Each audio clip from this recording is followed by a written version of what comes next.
tell me where do I take us? Your heart is starting to slow. May the water be safe. As I dive in, bloodstains washing underneath the waves. I'll be reaching out to keep you safe. As we fall, I can't hold on much longer. We're drifting down to the other side. Try to pull us under. Keep holding out for the other side.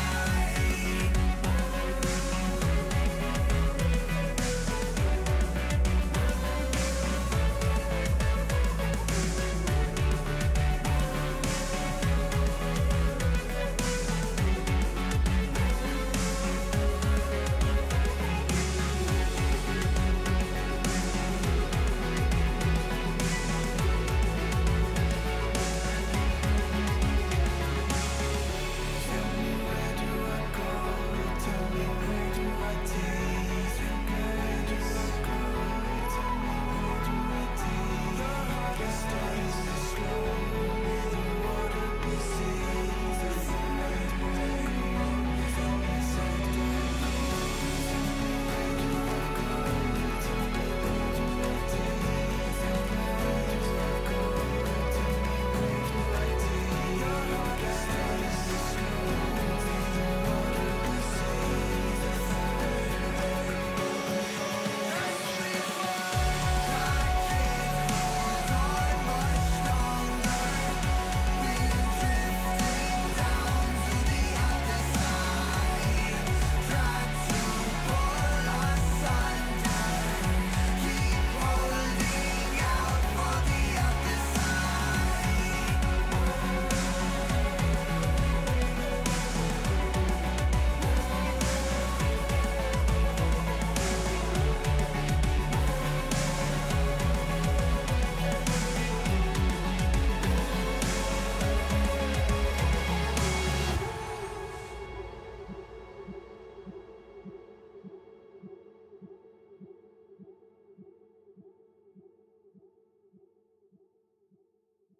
Good evening, ladies and gentlemen, and welcome to the first match of the week in Serenity Gaming for Division 1, and we have an absolute treat. The current champions, Hydra, are taking on Topaz, who are currently sitting at the top of the tables for the Wintersplit. And I believe we are soon going to be heading into the pro draft. So let me just take you through our teams then, shall I? So for Hydra, who are, as I mentioned, our reigning champions, we have Braveheart in the top lane, Monkholm in jungle, Von Borg in mid, Frenzy is our ADC, and I am Jokeren is the support. So the kind of champions that they play then, which I did want to go into a fair bit because we have some interesting picks. Because Braveheart in his first game, which Hydra did lose actually, and they lost that against Hillerod, who are also joint top. He played the Sejuani top. So I am quite interested to see if we will be seeing more of that. And as I say that, we are heading into the pro draft, and Jarvan is the first banned out by Hydra, and that will be against the jungler of Mini from the side of Topaz. So, and it was a fairly quick ban off, and Fiora's banned, so that will be against Braveheart. We have seen his Fiora play, and it was played against Oracle, and he was very strong with it. It hasn't been locked in yet though, so let's just, yeah, it has been locked in now. Right. So I would be interested to see, will they ban off that Sejuani? I know the Vayne ban coming out, so Vayne quite strong at the minute in this current patch. The late game, if Vayne does get to that late game, she is extremely strong, as Camille has also been banned out. And Camille is one of those champions that can just be flex pick pretty much anywhere on the map, apart from maybe ADC and support. But yeah, get rid of that flex pick. I like to see that. And I mean, LEC has recently started, so I am absolutely hyped. I want to see a Karthus jungle. I want to see Karthus jungle and then mashing that R button.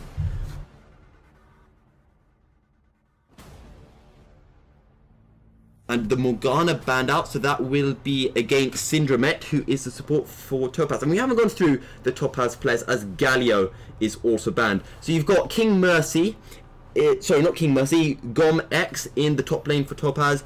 And then he's Mini in the jungle. King Mercy is the mid laner. Sensational is the ADC, and Syndromet is the support. Sejuani locked in for Hydra. Yes, bring it on. So it'll be interesting to see whether Munkholm will be playing that in the jungle, or maybe Yokeren in support, or even Braveheart up in the top lane, as Topaz are highlighting the Braum and Akali. Let's see, Braum has been locked in, as has Akali. So Akali could also possibly be used mid, but I would expect Gom X to be playing that in the top lane.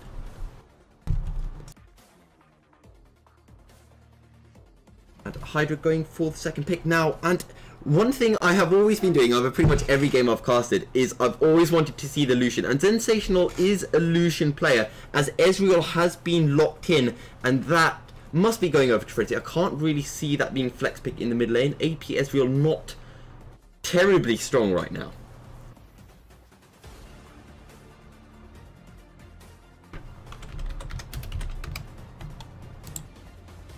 Gragas, actually. So Gragas, I can't remember which game it was that was played in SRG gaming, but we saw that Gragas being flex picked into the support role. So we might see Ezreal Gragas bot lane, might be Ezreal Sejuani, or who knows, maybe neither of them will be playing support. So I do really like these flex picks, as Kai'Sa's locked in for Topaz, and Sensational has played one Kai'Sa game so far this split.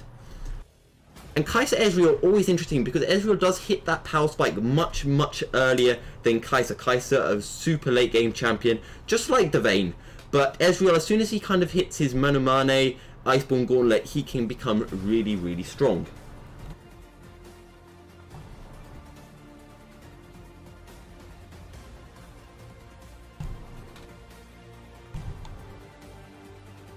And we've entered the second round of bans, and Topaz don't believe that the Gragas or Sejuani is going to support. They've banned off the Thresh, as Irelia's banned against Topaz. And I would like to see Lissandra banned out, because Lissandra has been played a couple of times by Braveheart, and he has proven himself on it.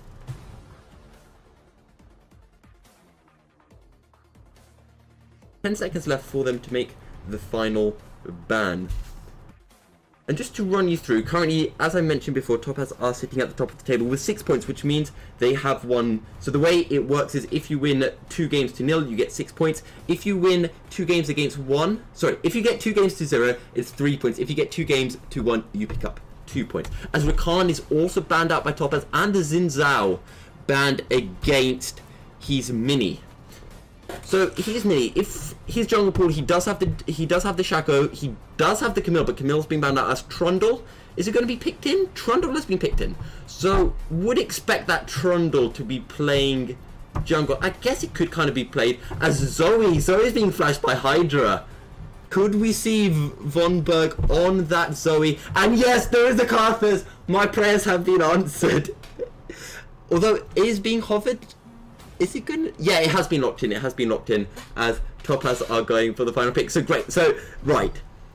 So, okay. I'm trying to work out what's going on here. My little league instinct is telling me we're going to see a Sejuani top, Gragas support to the Ezreal ADC, Zoe mid, and then Karthus jungle. But you could also see maybe a Zoe support and Karthus going in the mid lane, as Gnar locked in for Topaz. So Trundle will be playing in the jungle, Gnar will be top, Akali in the mid, and then you've got the Braum Kai'Sa bot lane. And as we have been seeing in the LEC, if you've got something like Zoe, you've got something like an Ezreal, Sejuani, Gragas, you have all of these champions that can put in that little bit of poke. And when that little bit of poke comes in, Karthus just presses R, and you are deleted instantly. So very interesting to see how they're going to play against this. Expect, I want to say we might get more than one heal, but I'm not sure. Maybe an exhaust even coming from Akali. Maybe Akali will play it extremely safe.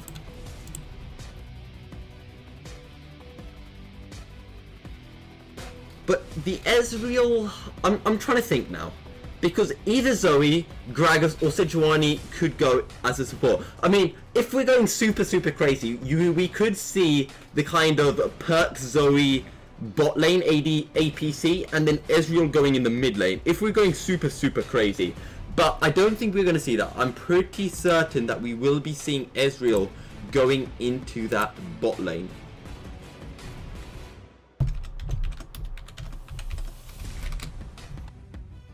That would be the most reasonable thing to expect there, although we have seen in the past some things like Ezreal jungle and Ezreal mid, but chances are that's going to be in the ADC slot, and we're probably going to be seeing Zoe in the mid lane, but that does create some interesting questions in other places. Where are we going to be seeing that Sejuani? Who exactly is going to be jungle? We're just going to have to find out once we get into the game and we can actually see that loading screen. Yes. And for those of you who don't know, I am of course joined by the fantastic Mr. Litzy. How you doing, mate? Well, it'd be really great if Riot could figure out how to make a client that doesn't explode every time it tries to update, but that's just what we're going to have to deal with here. I may be a little bit behind in some cases because I'm having to watch the stream while League scans files, apparently. Fair enough, fair enough. One thing I would like to mention, going back to the fact that this is Hydra, who are the current champions against Topaz, who are currently leading the split. Topaz have won both games, 2-0, but they played against Old Boys, they played against Chimera, who are both sitting at the bottom of the table. They haven't picked up a single game win. So, do you feel like Hydra may end Topaz's winning streak here today? Well, Topaz is certainly a very strong team. We've seen previous rosters from them do very well, and although there are some new faces here, we can expect for them to do very well. Their coach, Gui, is just a very good coach. He always does a good job of getting his team to a high point of play, but this Hydra roster has been playing together for a while, and they have a pretty interesting composition here. It may mean that they have found something that the other team doesn't know about, and they just have the strategy to pull it out in the end. And guys, for those of you who are watching the stream, get this hype up. Let's see that chat light up as we are soon to enter the game. And it would appear that we're going to see a Sejuani. No. They still have some time to change it over, but at the minute, yeah, they've changed it over. So it's going to be Sejuani top lane, Karthus jungle, Zoe mid, Ezreal ADC with that TP, and Gragas support. And from the side of Topaz, exactly what we expected, which is that Akali mid and the Gnar top. Yeah, Topaz has a very standard composition here. Nothing really too out of the ordinary, but what we're seeing from Hydra is pretty interesting. Now, we've seen the Karthus jungle before, and we've seen the Sejuani top before, but whenever I've seen the Sejuani top, it had some issues really working for them. I've seen it work a little bit more effectively as a support character, but if Braveheart can pull it off, I will be very happy. And this Gragas support is going to be pretty interesting to watch as well, with good ultimates and with good plays in general. Those barrels can do an incredible amount of damage, and if he does a good job of not stealing farm from his ADC and also setting up good plays using that ultimate, it will either keep him alive or will be able to put the enemy team in a very bad position. Yes. And what I'm kind of semi-interested by this is the fact that you have Gnar in the top lane, and anyone who's ever played Garen in the top lane and come across a Gnar knows how much a pain Gnar can be if you are a melee champion, because he just pokes you out with his range, doesn't he? Absolutely. I mean, any ranged top laner is like that if you're playing against a Quinn or something like that, but Gnar has the special aspect of also being very tanky. Whenever he transforms into Mega Gnar, he gets extra health, and if he builds just a little bit of armor, is very difficult to kill him. So even if you do get on top of him, oftentimes you will not be able to kill him, which makes him an incredibly powerful pick. And that Sejuani is melee, and Sejuanis we have seen are kind of weak before level 3. So will you be expecting Gomex on that Nard to just kind of run away with the top lane, or maybe not get loads of kills, but just be able to control the wave, etc, etc?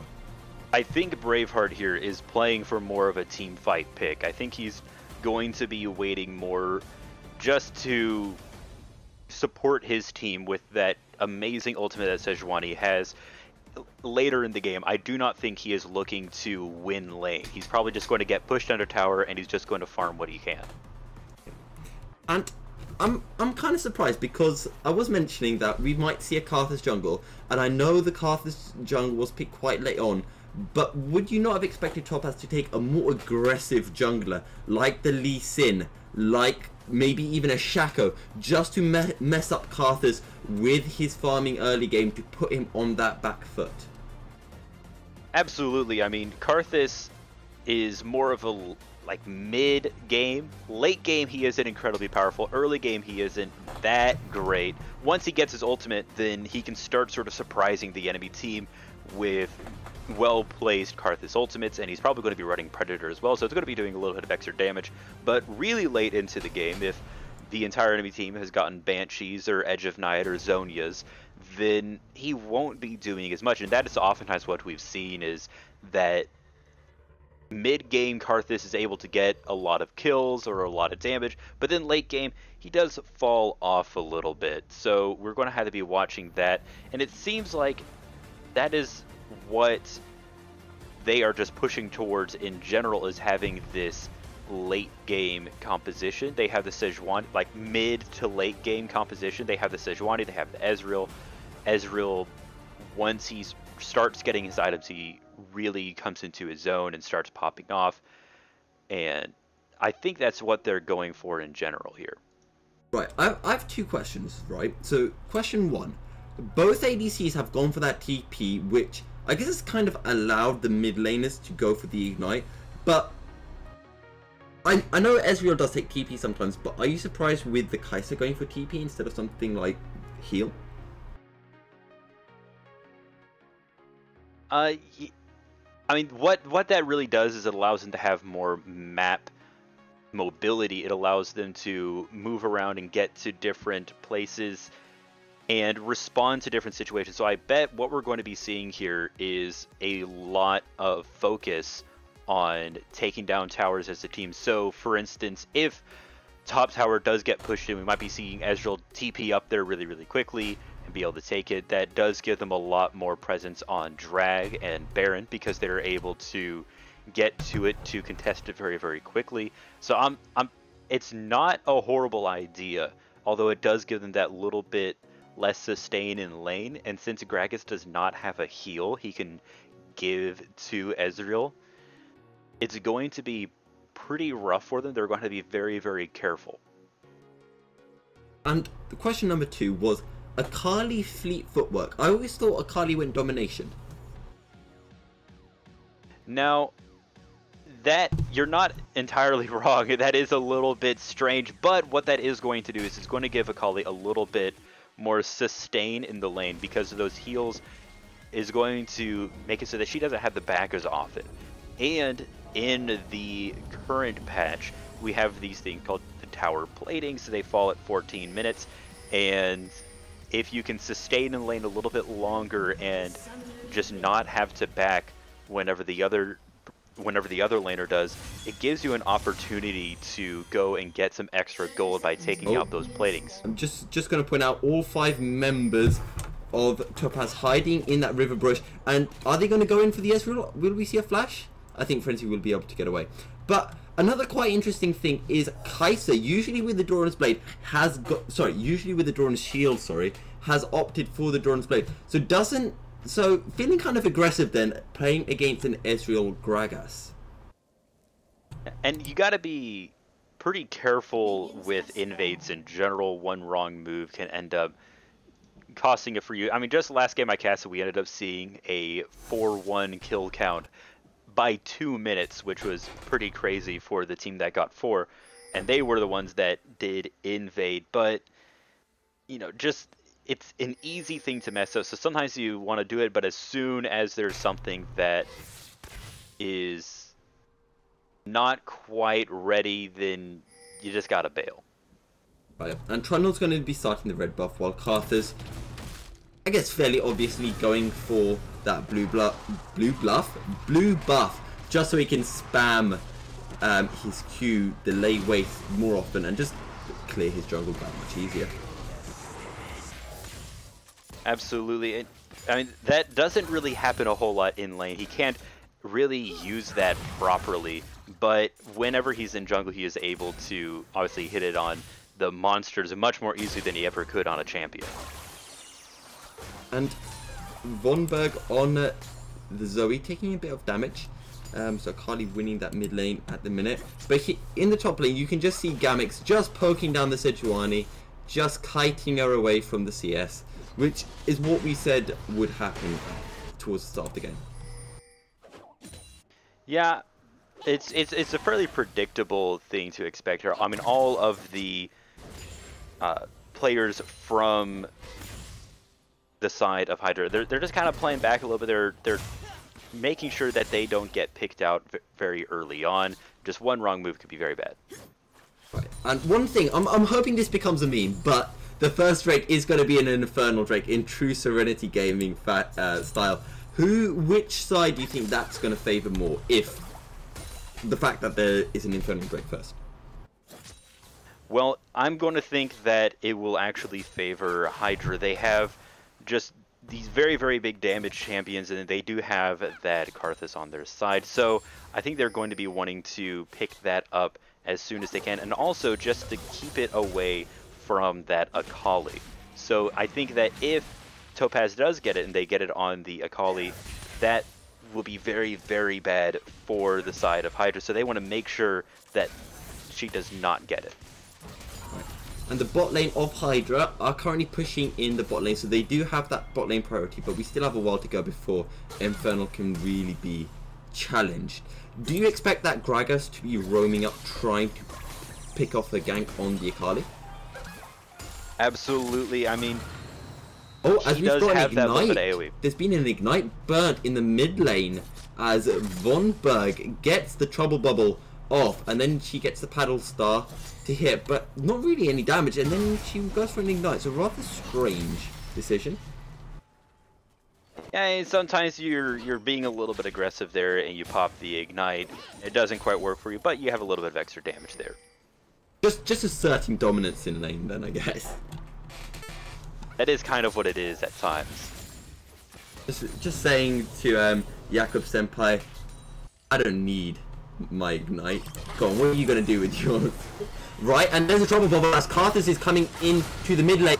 He uses the Wall of Pain, and that is going to be first blood over to Hydra and onto Van Berg on that Zoe.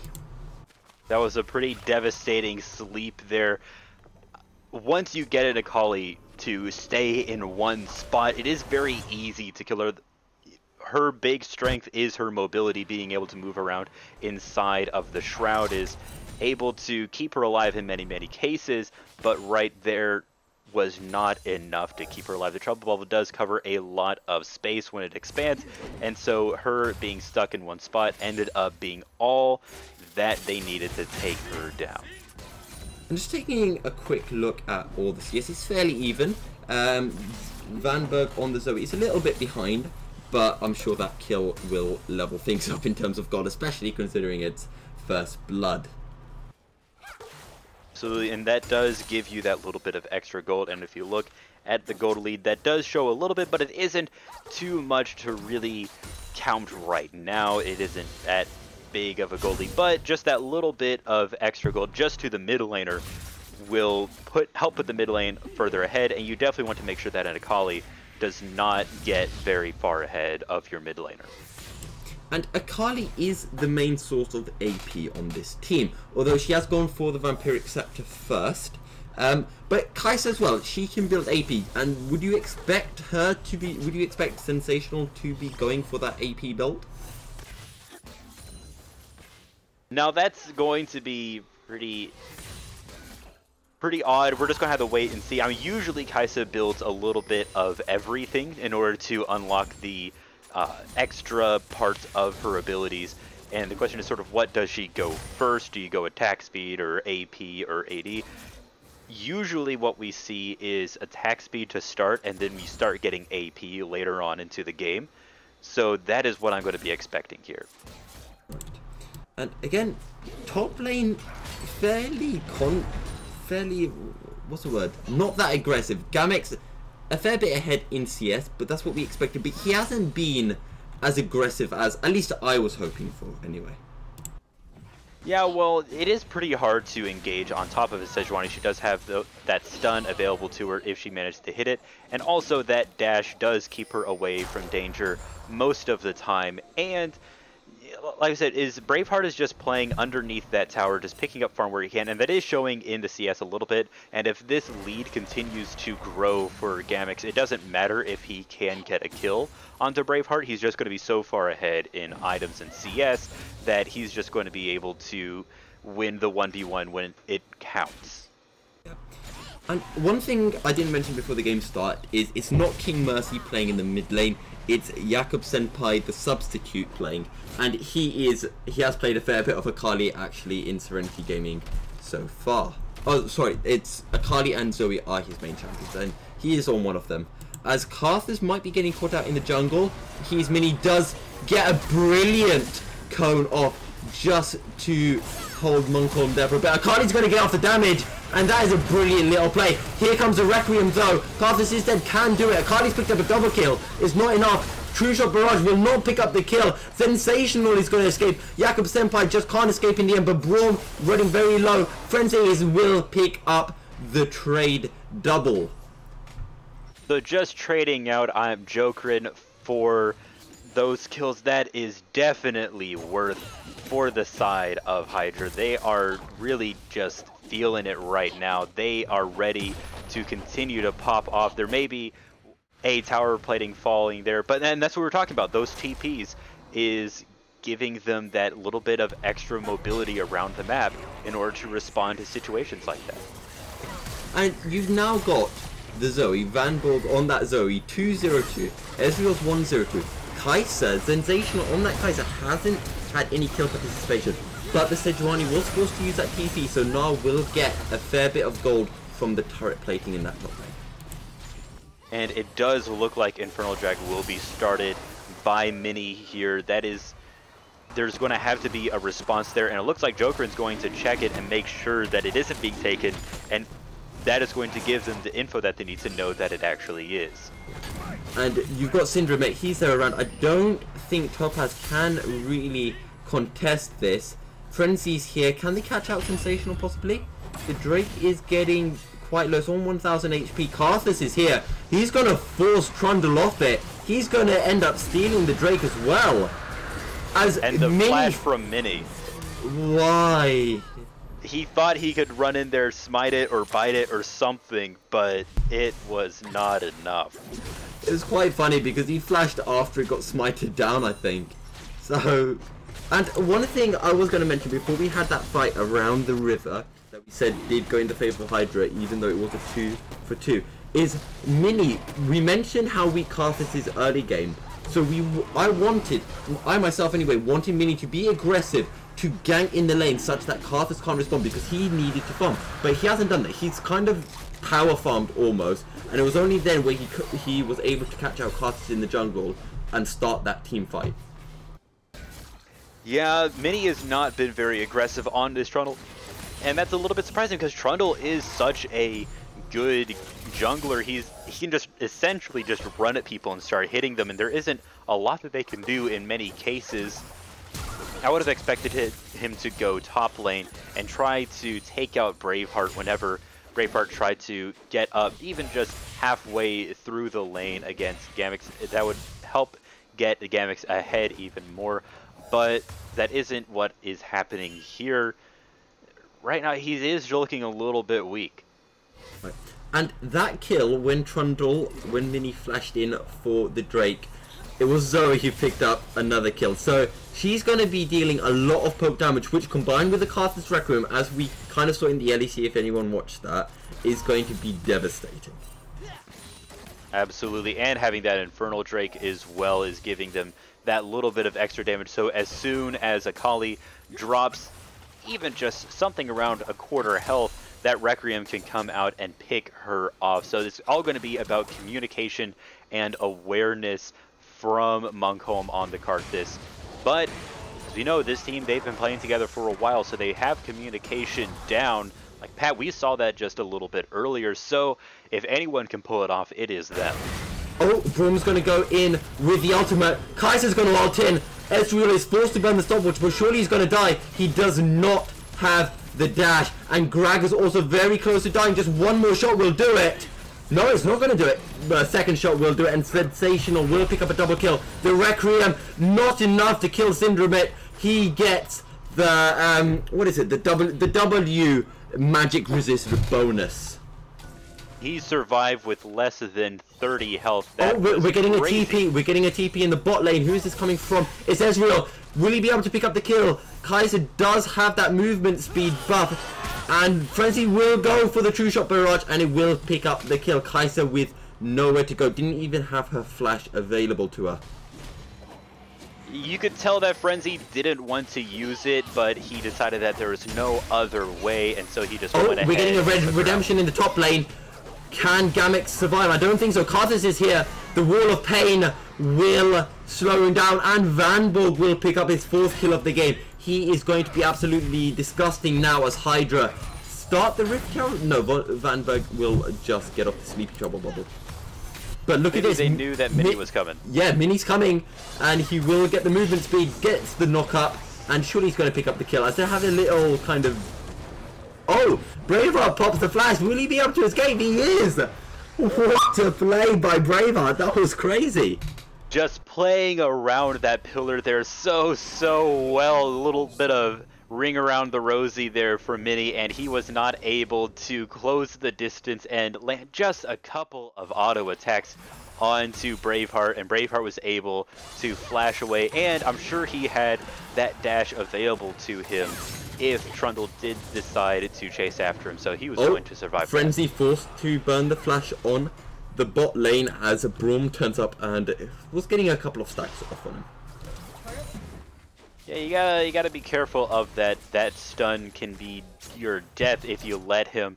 But now that Jokerin is back on the Gragas, we can continue to see a little bit of contest in the lane. Oh, Akali's going to take a fair bit of damage in the mid lane. Requiem has not charged up. She does have the Ignite on her, and she's forced to flash. Will Zoe go in for it? She gets a flash and the empowered auto attack, and will pick up a lovely little solo kill on Jakub. That was exactly what you want to see there, but now we're going to be seeing a roam from the bot lane. No, they know that they are spotted out. Oh look, Trundle coming in from behind. Frenzy forced to E over the Drake pit. Will Yosko get out? Yes, he's used the ult. Kaiser's going to ult in onto Frenzy. One more auto attack and she picks up the kill. Surely Jokerin has no way out of this. He will fall and it will go over to the Kaiser, who's now 4-1. So Topaz saying, well, you can give kills over onto Zoe, but we're going to put kills onto the Kaiser. And that is not a bad person to have kills on. Kaiser can become incredibly strong in the mid to late game, so that is definitely something that Hydra does not want to see happen, and that is going to be the first turret down. Hydra losing their bottom turret there. And it was quite nice because the bot lane of Topaz said, right, okay, we're going to roam. So Hydra said, okay, fine, our bot lane will roam. But they didn't realize that the Trundle was coming in from behind, and all of a sudden they had nowhere to go. Yeah, getting caught out against a Trundle is definitely something that you don't want to happen to you, but that is what happened to them, and they were not able to take out this mid tower in time to get the first tower gold. So now if we look at the gold lead, it is exactly the same, or rather it was. Now we're going to be seeing a little bit of a lead ahead, but both at 27,000. And who would you rather be ahead then, considering that you've got two people who are fairly fed? You've got the Zoe on Hydra and you've got the Kaiser for Topaz. Which one do you think is going to be more crucial? I think it's going to be the Kaisa Zoe. She's a little bit situational. She requires to be able to hit those paddle stars reliably, which is not easy to do. So I think that Kaisa is just more of a reliable pick. But if we look at the top lane, we have some hits the stuff trouble after. bubble. They'll get a fair bit of damage off, and Sensational. Sensational will survive, but the Requiem will pick up the kill. And Sejuani rotating in there. The top lane fell anyway, but they just did not have the damage. Yeah, and that's what we were talking about, is you had to be able to put out consistent damage. Zoe is not really able to do that since a lot of her damage is on that paddle star. It does do an incredible amount of damage, but it is not easy to hit. And Mini getting caught out there. He couldn't retreat because that trouble bubble was blocking his path.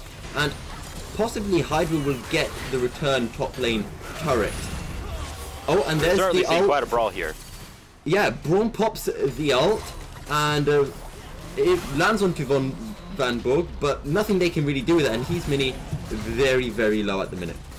Took one gigantic paddle star to the face, and he has dropped down incredibly low. He is just sitting at 300 health. One good ability could be it for him, but he has held back, and he's going to survive. Right, and while all of that was happening, Kaisa and Na were in the mid lane, and they did pick up that mid lane turret. So, Topaz currently have 3 turrets against Hydra's 1. And the Karthus pick, it has picked up some kills, but it hasn't proved strong enough just yet.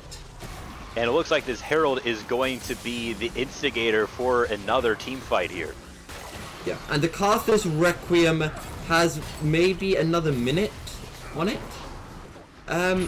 We not probably could, are we going to get a fight? Syndrome turning up, threatening it, and here comes Kaisa. He gets the damage off onto Karthus. Karthus doesn't have the Requiem to use. In fact, he just used it, so I'm not quite sure what happened.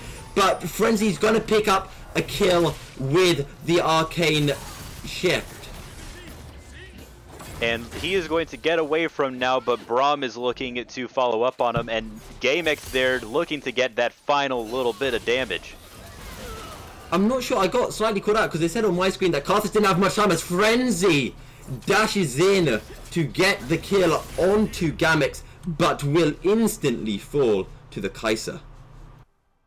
As if we look at it, it looks like Requiem has another 5 seconds left on cooldown. So during that fight, it had about 60 seconds left, so they were not able to use it. So now it's going to be the Cloud Drake going to be taken by Topaz here, giving them that little bit of extra roam. And there it is, no contest from Hydra there. They weren't able to get there in time. They knew it was fallen, but they do have that Rift Herald available to them. Have we hit the point now where Kaisa will outscale the Karthus and just become disgusting?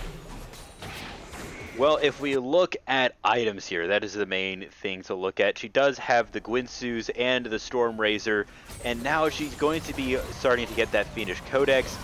So I think you might be right here. It is going to be up to whether or not Hydra is able to play around it, but she will have an incredible amount of damage available to her.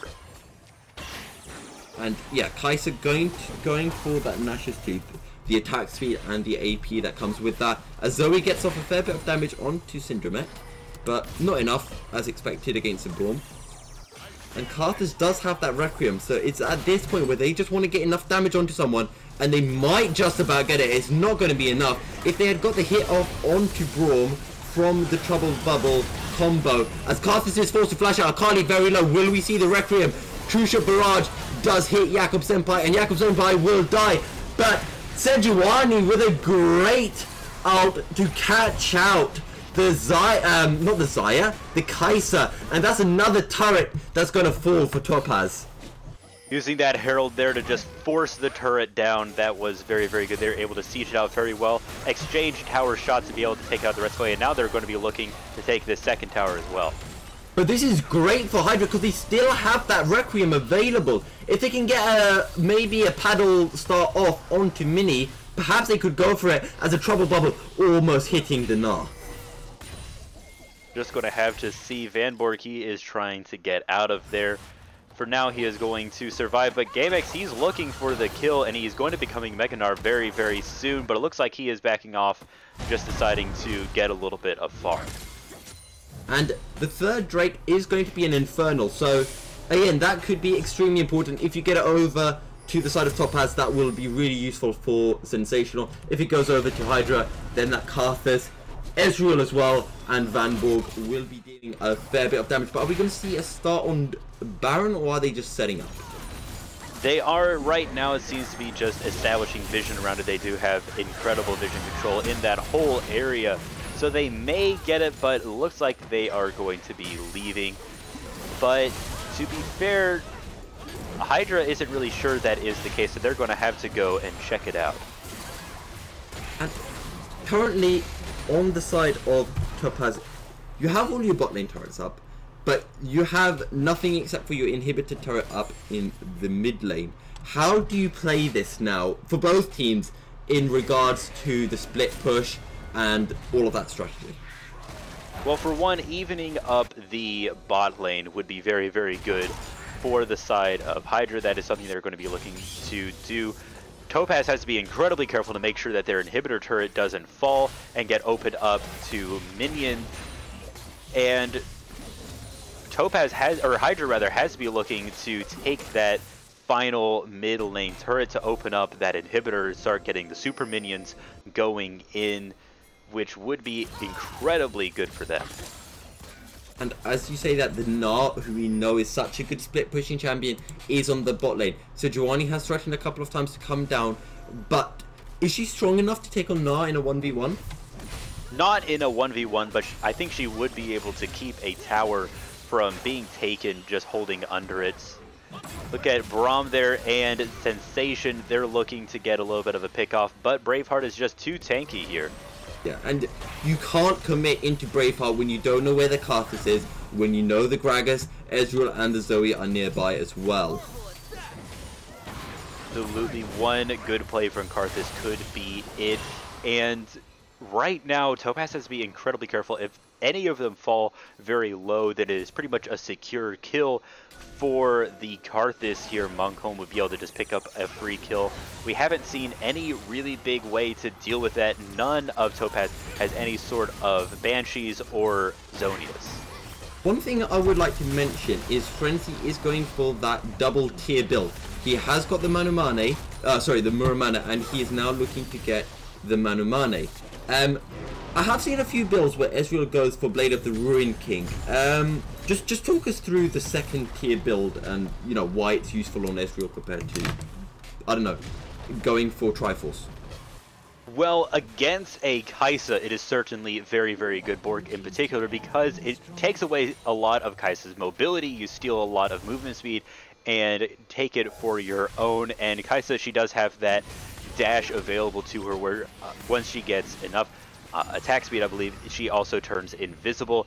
So being able to have that not be quite as effective is very, very good for securing kills on a Kai'Sa. And there is the ultimate there. Oh, Sejuani does land the ult. Will they be able to get the damage? True Shot Barrage will only hit the Braum. Van Vogt picks up the first kill on Akali, but meanwhile, Gnar in the side lane, he's going to be picking up the turret. Topaz are forcing this fight around Baron, which is allowing the Gnar to pick up kills, as the Requiem will not pick up the Braum. Braum had the E up, which negates all the damage. Sensational. Can he pick up Yokerin? He will. He's been ignited, but he will get the Triumph up. The Wall of Pain will allow Van Book to pick up another kill on the Zoe, as Gnar is being forced off by Braveheart now in the bot lane. Gimmicks was playing around those Qs so well from Braveheart, keeping him from being stunned, and now it looks like Braveheart is going to fall, and this could be an inhibitor down. And meanwhile, you've got Mini, he's taking the Infernal, but you've got three members of Hydra. You've got the Karthus, Ezreal, and Zoe taking Baron. It's got another 1,400, but Gnar is going to pick up the inhibitor, pardon me. That is definitely a worthwhile trade. Being able to get an Infernal Drake and an inhibitor down is not a bad trade against a Baron if they can defend against this properly. So right now it is just a matter of, can Topaz properly defend against all of these Baron buffed champions, and can Can Hydra properly push with them? Will they be able to win just the one team fight that they need to even up the tower game now? And you've got the Zoe now, 10-1. Disgusting. Meanwhile, Sensational dying in that last fight gave over the bounty. And I believe it actually went over to Van Borg, who is now looking, already has a Ludus, already has a Moralenomicon, and now looking for that Rabadon's Death Cap, where she will have an insane amount of AP and therefore burst. Right, Van Borg managed to get 2 different shutdowns, one on Akali for 450 and one on Kaisa for 700, which is going to give her a lot more item purchasing power. But now looks like we're getting a fight in the mid lane. And Akali's going to be diving in. Meanwhile, Monko dies straight away. Will we see a Requiem? Crucial Barrage will hit the Trundle. Trundle, Mini will die. Monko will pick up the kill with the Lay Waste. Kaisa was forced to leave that fight, just got separated from the rest of the team, but now Split pushing in the top lane. But surely he can't, not against the Baron empowered minions from Hydra. Will the mid lane inhibitor fall? That's a lot of damage going against the Braum. Syndramat forced to flash. Ezreal can't quite get the damage, is too far back to get off the poke, and the inhibitor will fall. Nari's going to pick up the inner turret on the top lane in compensation. Now, Braveheart has been sent to make sure that he can't push much further, but he is becoming Mega Nurse, so he may be able to fight this a little bit more, but it seems like he's just going to be falling off and waiting for the wave to catch up with him. But they have now evened up a lot of the turrets, although Hydra hasn't been able to take as many. They are now even on the inhibitors, which is very important.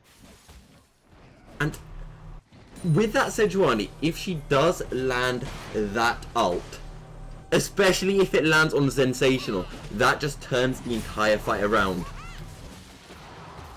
Absolutely. Seems like there's a little bit of grouping in the top lane, but the question is anything going to be coming of it? We're not going to be seeing Baron back for a while, so no real reason to take a fight there that you do not need. So now it is just both teams looking for one mistake, one opportunity to get one good kill in.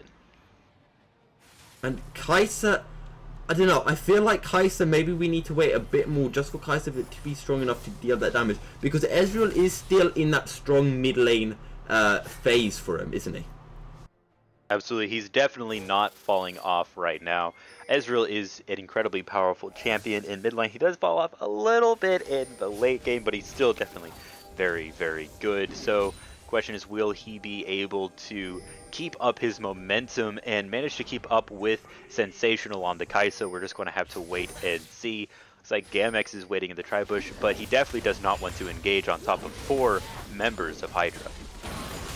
And Ezreal, he does have a longsword on him, so is that going to be going for a Blade of the Ruined King, or do you think that's maybe going to go for something more like an Executioner's Culling? I would not be surprised to see the Executioner's Calling coming out, just because you want to be able to get Mini to die. He is incredibly tanky, and also Syndramet on the Braum. You want to be able to kill those champions very quickly, but I would not be surprised either to see it on the Bork in order to deal with the Kaisa. That is Ezreal's #1 concern right now, is being able to kill the enemy ADC.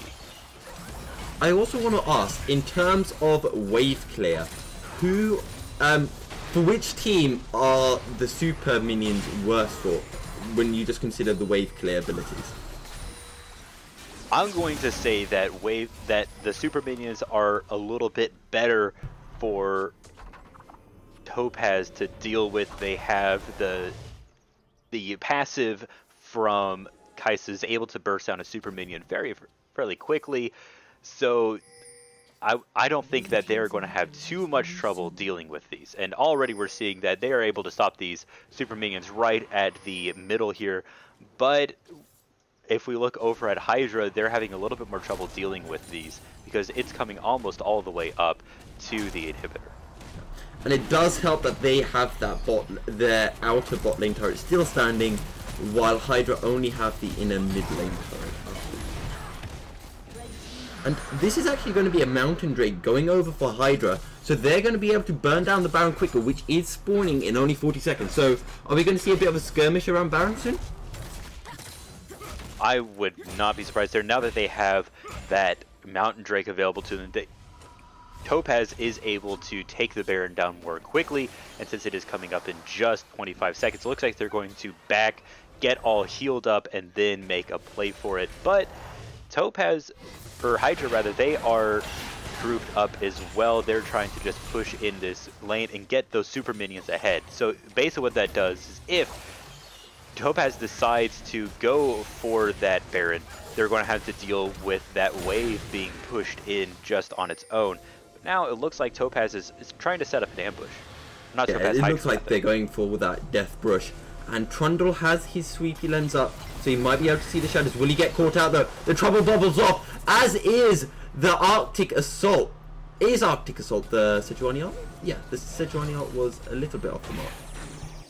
It didn't quite hit its mark, you are correct. That is definitely a big, or the Glacial Prison is rather what you're thinking of. I say Glacial Prison. That is definitely a pretty big hit for Hydra there.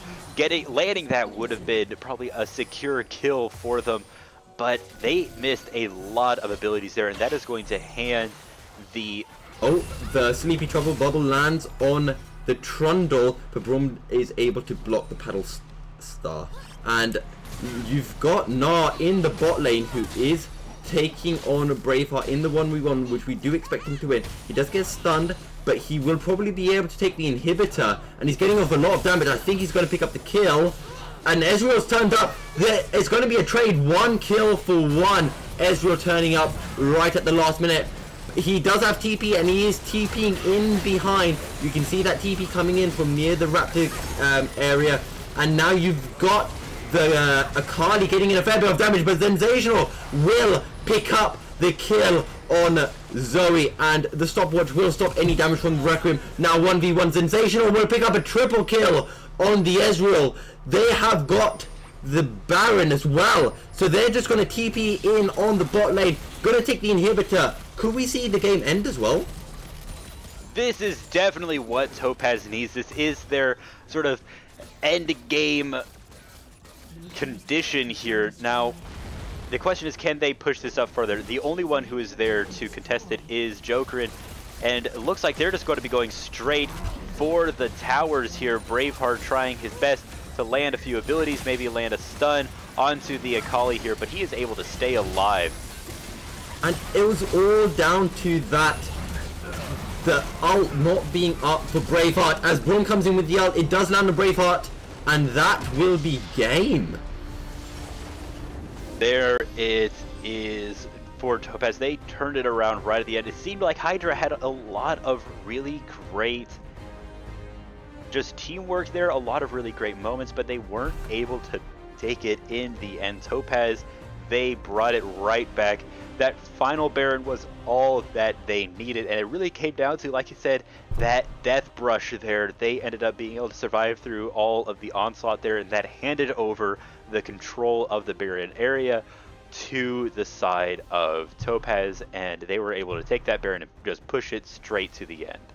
And I just feel when they went for the death brush, again, it was a decent idea, but they just got too twitchy. They could have just waited for me to get a little bit closer. They could have landed the Glacial Prison, and that could have just changed the entire game around. But because they didn't have that Glacial Prison, Kai'Sa, of course, would just feel that much more confident just to go in, get the damage off, because she has no real fear of being rooted apart from that Van Borg Sleepy Trouble Bubble. And we saw some great trouble bubbles there, just being sent through the map geometry, getting some really great angles, but it was not enough for his team to be able to follow up and really take any opportunity to win those team fights. But yeah, that is just how the dice roll there. So now we're just going to have to be looking to our next game. We're going to see you guys right after this break.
Do we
Good evening, ladies and gentlemen, and welcome back to Game 2 of this best of 3 series between Hydra and Topaz.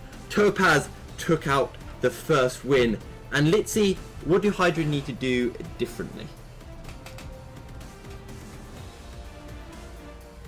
Okay, I think we're getting a few issues.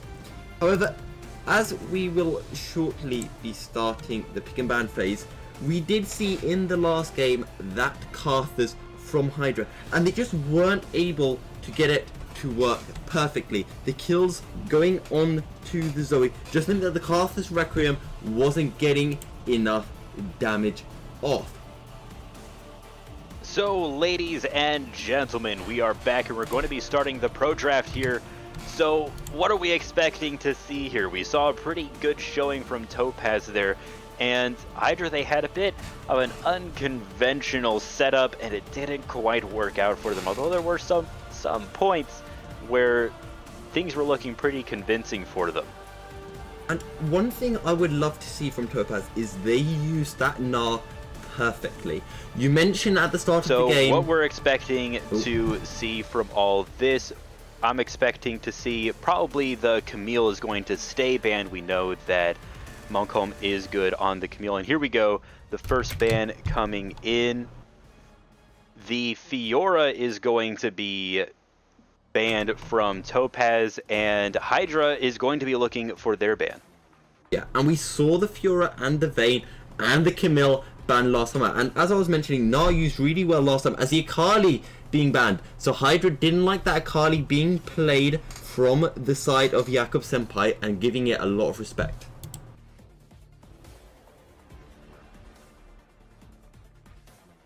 And right, so we're entering the last couple of bans now.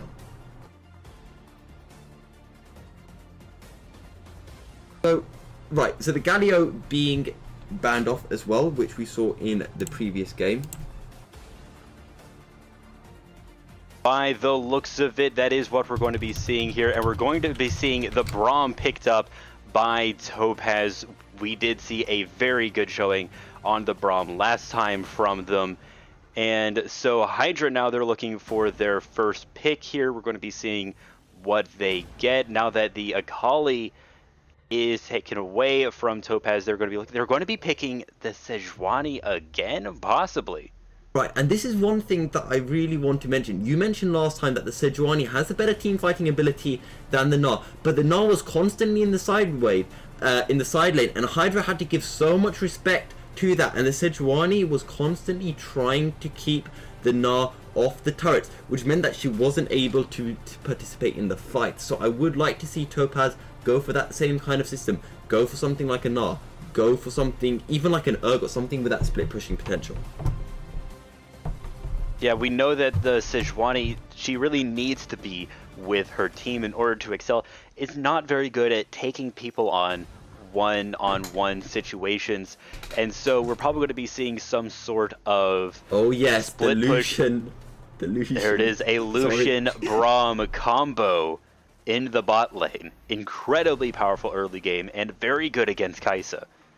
Yeah, and Hydra said, okay, fine, we're going to take the Kai'Sa this time, and Topaz were like, well, deal with the Lucian Braum then. As Gnar is picked up again, so Topaz like that split pushing, as I was mentioning earlier, and they have gone with that yet again. We know that Topaz did win that whole situation in the top lane, Sejuani versus Gnar. Braveheart was not able to deal with that properly in any way, so now we may be seeing more support from the jungler.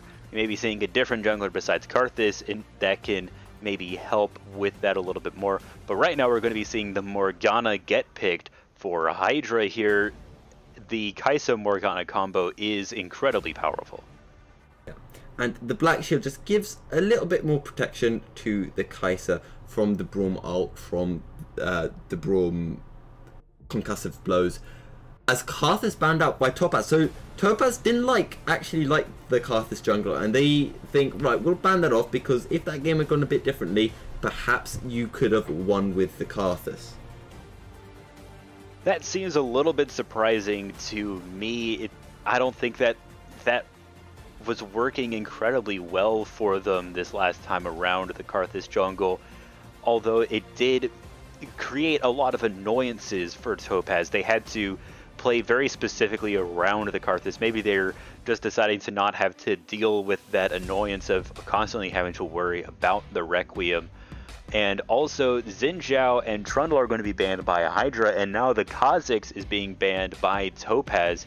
So Lissandra is getting picked up by Hydra. Yeah, and do you think that Sejuani is going to be in the top lane again, or do you think it'll be in the conventional jungle spot? We're going to have to wait and see until this last pick. I would be kind of disappointed if they tried to bring it top again. And Zoe picked up for Topaz, so Topaz liked that Zoe pick. And against the Lissandra, would you say Zoe's a decent pick into Lissandra?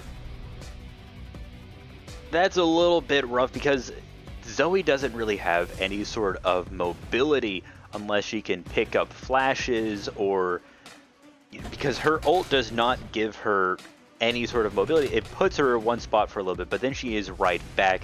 So Lissandra will be able to use the Glacial Path and her Frozen Tomb to really lock her down very well. As Rice picked up as the final pick for Topaz. So, Rise jungle. I'm really confused right now. What's happening? Talk me through this. I am not entirely sure either, to be honest. I think it could be I know that Rise can be played top lane and mid, so we may be seeing him in one of those spots. But then if he's going top lane, where is this Gnar going if Gnar decides to be jungle? But I don't think he'd work incredibly well in the jungle, so it could be the Zoe in the jungle, or maybe Rise is the jungle. I think it's going to be Gnar go between those three. I don't think he would work incredibly well in the jungle because he wouldn't be able to control his Mega Gnar very well at all. But they may have been practicing that, and it may work, and I just don't know. But we are going to be seeing the Aatrox picked up by Hydra. So I am going to be thinking that the Sejuani is going to be in the jungle now, and the Aatrox is going to be in the top lane, because that is a fairly good matchup, Aatrox versus Gnar. And Aatrox and the Lissandra could be switched around. I mean, there was one early game in the Wintersplit where Aatrox was played in that mid lane. And what I was going to mention earlier is because Lissandra is quite often used as a counter pick for something like a Z, because he has that all in and Lissandra just presses the R and that ends everything with, and that ends all of Zed's attack potential. But with something like Zoe, your full combo comes up a lot more readily. So I was just thinking that perhaps with Zoe, you kind of countered the Lissandra in that sense, because she can't end all of your engage, because the ult comes up in 10 seconds. So what can you do? That is true. Zoe's ult is on incredibly low cooldown. So, and Lissandra doesn't have a lot of mobility in order to dodge the Battle Stars. It's going to be pretty interesting to see how this mid lane shapes up. We're going to have to just keep an eye on that. And this Kai'Sa Morgana bot lane is going to be incredibly powerful. We all know that Kai'Sa Morgana is a great combo, but also Braum and Lucian is you could say, better combo, especially in the beginning of the game. In that early game, you can establish an insane amount of lane dominance using that Lucian and Braum. So we're just going to have to keep an eye on that as well. I like the comment in the chat from Kachko who says that it's going to be Braum attack speed jungle, but I'd go one further. I'm going to go Lucian top, Braum attack speed jungle, and then a Zoe Rise bot lane. Now that would be interesting to see. Yeah, because you have the last game, Hydra went with all of their flex picks, and now Topaz is saying, well, here you go, we can make some flex picks as well. Although, I mean, I think the only strange thing to see here is the Rise. All these other champions we know are very good, and after seeing the Topaz game, they're a little bit more of a conventional team, I think. So, I don't know, we're just going to have to wait and see in that. And heading into this game, who do you think has the better team comp then? I think that looking at this, we're going to have to I'm going to say that Hydra has the better overall composition. They have that. Oh, so here we're getting some. Oh no, never mind. Sorry, that was you asking the question. I mean, we were asking the admins and everything if Rise was actually a mispick. Maybe they accidentally just clicked on the wrong thing or something, but we haven't gotten any response back. So I'm going to assume that Rise is what they wanted to do. I guess there's some chat in the League client, but it's all in Danish, so I don't know what it is. Yeah, I'm just seeing a lot of Vi, so I just thought, was Vi meant to be picked? So I don't know, but it has happened before. We've got some weird mispicks. So, but, I mean, it was the last pick, so it wouldn't cause a whole lot of issue if it was incorrect and we had to switch it out, because Hydra didn't do any picks specifically against the Rise, so I think it wouldn't be too much of a problem if they decided to do that. But, you know, who knows? Maybe they'll decide to run it. Maybe the admins will say, you know what, that's fine. Go ahead and play Vi. We're going to have to see right here once they actually pick the champions. And again, Rise has a lot of mobility. We've been mentioning before about, you know, the TPs and all of that kind of stuff. And I'm sure that the Gnar and the Aatrox will take TP again. So Rise does have that ult, which again gives him even more TP. Now, last time we saw both ADCs going with the TP, but this time perhaps we might see Lissandra and Zoe both take TP instead of going for that Ignite. What do you think? Yeah, Zoe is capable of picking up the enemy Ignite once it is used, so she essentially does get a free Ignite. So when you bring Ignite to Zoe, you're almost bringing 2 Ignites into the lane, so using that TP may be a way to have a little bit less aggression in the lane, but you do have a lot more mobility around the map, being able to rush up to the top lane or something like that, being able to contest drag a lot more easily. But then again, mid lane is positioned evenly between the lanes. It is pretty easy for mid lane to roam wherever they want to without having a TP. We are seeing the Rise locked in. That was not a mispick. Apparently, Vi means we in Danish, so okay. Vi is for we, I guess. Okay, that's a lot of we's in the chat then. Maybe they're just Anyway. all saying that we're going to pop off. I hope that is true, because that will make this an interesting game. Oh, especially when they then don't pop off, or because one thing I have noticed somehow in all of my games casting with Serenity Gaming, every time there's a Lucian Kai'Sa matchup, the Kai'Sa ends up winning the lane, and I don't get it, but maybe it's my own caster curse. So I don't know, just watch out for that, and don't be surprised if it does happen. Yeah, Lucian is always able to get a lot of aggression at the beginning, but oftentimes falls off once we hit, 20 minutes and stuff like that, and that's where Kai'Sa starts coming into her own. Lucian falls off a little bit unless he gets very, very fed. And I'm surprised that this wasn't pointed out. We're going to be seeing the Lissandra in the top lane. Braveheart's going to be playing Lissandra. I think And I did Vanborg's mention going to be it. playing Aatrox. I said that the Lissandra and Aatrox could be switched around. Well, sure- it looks I like think I that said it. is the case there. Actually, the champions seem to be picking different summoners. We're going to have to just wait and see unless they trade Wait and for stuff them like to that. swap it But all around, the yeah. Lissandra against the Gnar is not a bad matchup, because Lissandra is ranged and so is able to farm without getting poked out by Gnar, and she can use the Glacial Path to get away from Gnar's engage. Yeah, and in the mid lane, Aatrox is a bit tankier, so will be at less risk from the Zoe combo with that Trouble Bubble and the Paddle Star. So I'm a little bit confused. Aatrox, at the beginning, Vanborg had TP as a secondary summoner spell, but now he has Smite, and he doesn't seem to be changing it. So he's going to be bringing Smite into the mid lane. He will be able to secure every cannon minion. Yeah, and some people are suggesting that we're going to be seeing that. You remember that funnel? Oh no, it's been changed to TP at the last second. Okay, but it's Lucian. Lucian has picked up the Smite. It's going to be Lucian jungle, Zoe. Wait, Braum has heal. Zoe Braum bot and Rise. I'm confused. Who knows what's who knows what's going on? We're just going to have to wait and see. We're entering the spectator delay now. We're going to see you guys in just a little bit.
Legends never die when the world is calling you. Can you hear them screaming out your name?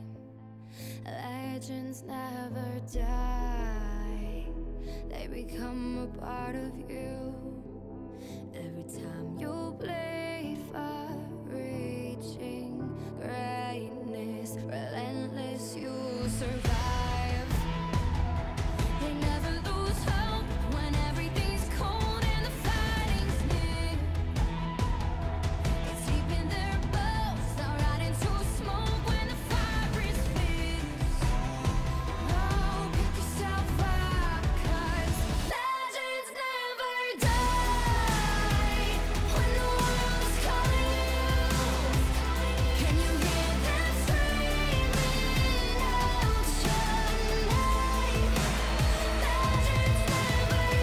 Legends never die, they become a part of you. Every time you bleed for reaching greatness, legends never die. They're written down in eternity, but you'll never see the price it costs. The scars collected all their lives. When everything's lost, they pick up their hearts and avenge defeat. Before it all starts, they suffer through harm just to touch a dream. Welcome back, guys, as we are about to enter the second game of this best of 3 between Hydra and Topaz, as Topaz look to make their third clean sweep of the Wintersplit. Litzy, we've got a crazy team comp from the side of Topaz. Talk us through it, if you can.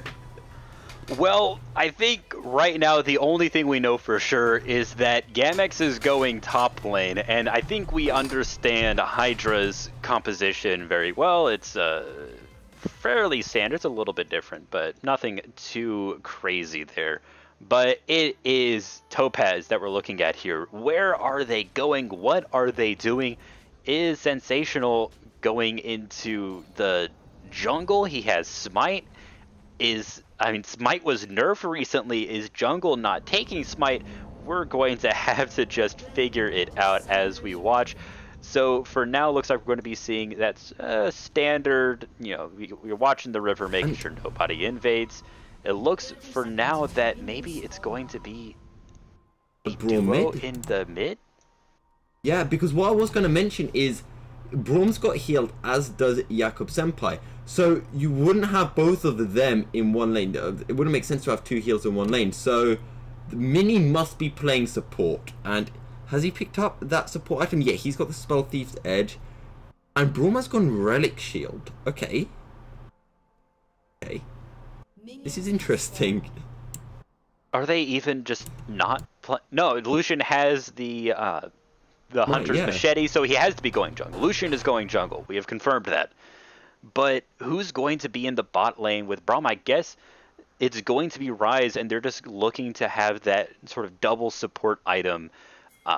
You have the Relic Shield for duplicating farm, and then you have the Spell Thief's Edge to get farm whenever, or get gold rather, whenever you poke the enemy team, which Ryze is very capable of doing. So I guess that is what we're going to be seeing.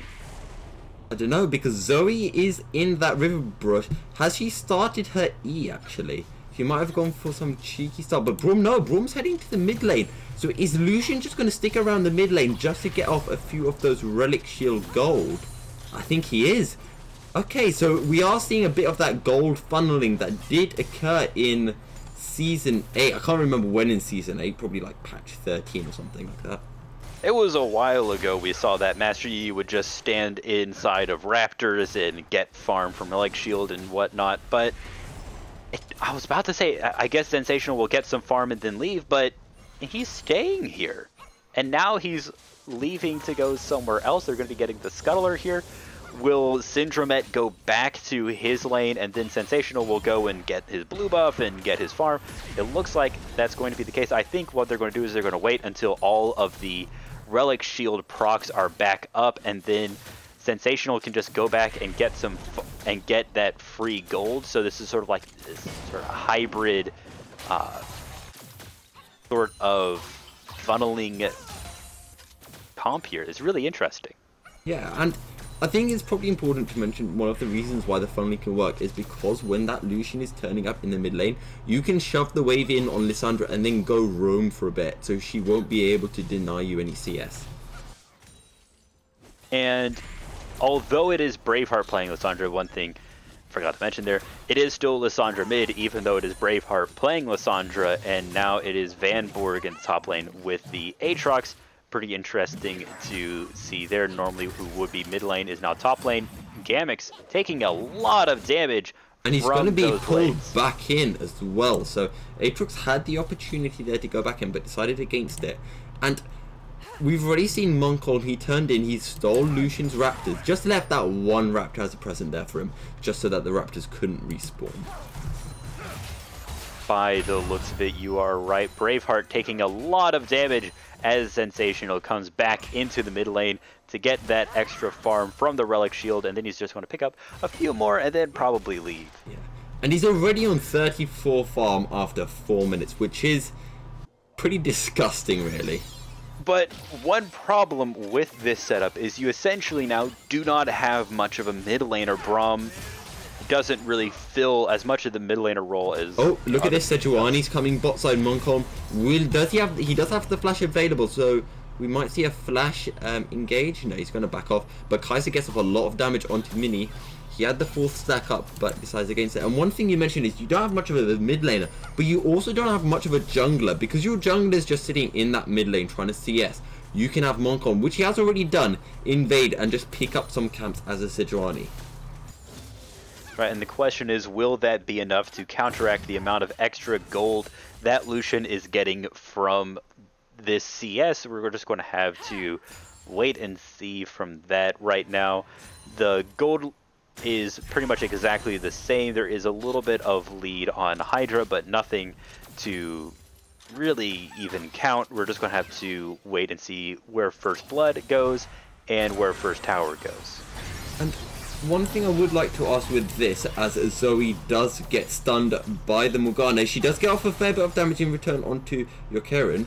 But one thing I wanted to ask is, if you are playing something like gold funneling, the jungle funnel strategy, is it not better to take a late game scaling champion like a Yi instead of a Lucian that we know does hit a high point fairly early on?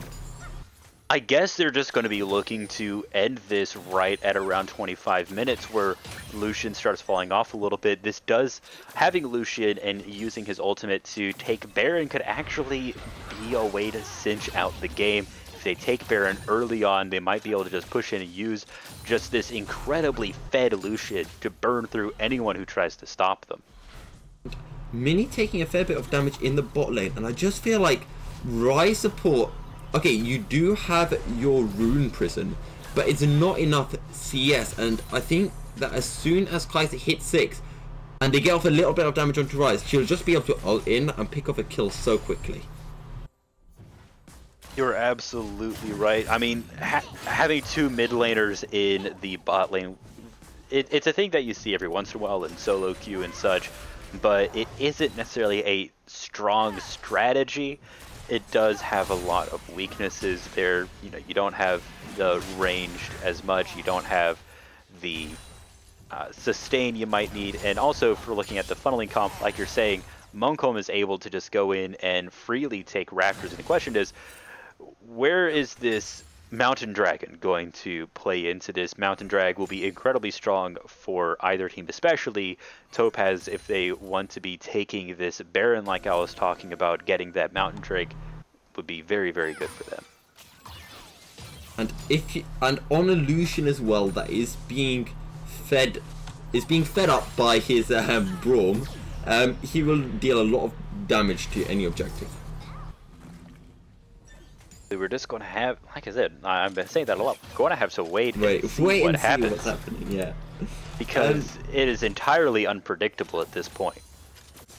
And I feel like the Lissandra against this, what could be a really strong Lucian Braum pick, is good just because she has that ult if they do try to engage her. So she does have a lot of escape mechanisms in her kit. So that could be quite useful, and we might be seeing a lot of that as soon as Lucian hits 6, which he is 7 now, so we might see him, hopefully he'll actually gank a lane, which might be interesting.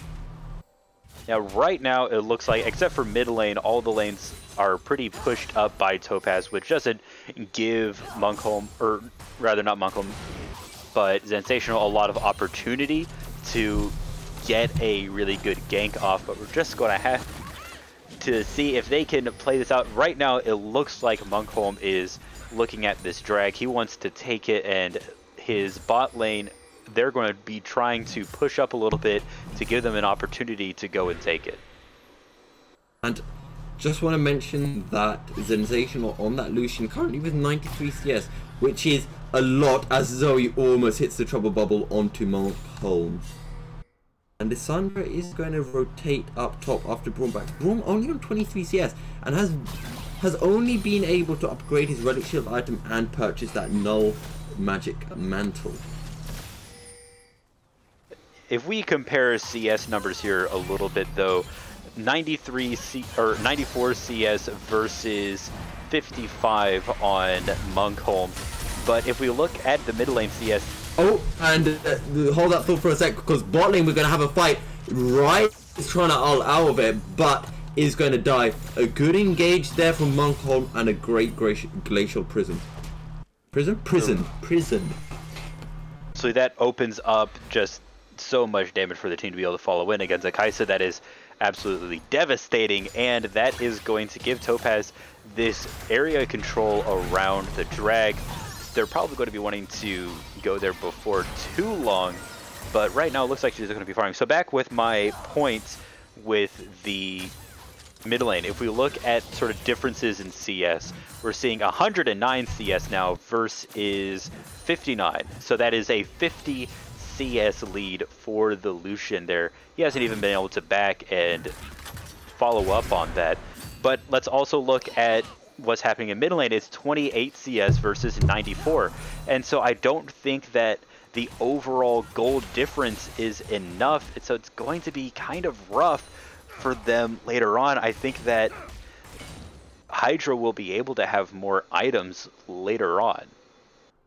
One thing I would like to ask is that kill, that first blood, went over to Sejuani. Do you think that's useful considering that Sejuani is against that Lucian in the jungle and that'll just give her more ability to kind of invade the jungle camps? Or do you think they should have let it go over onto Frenzy?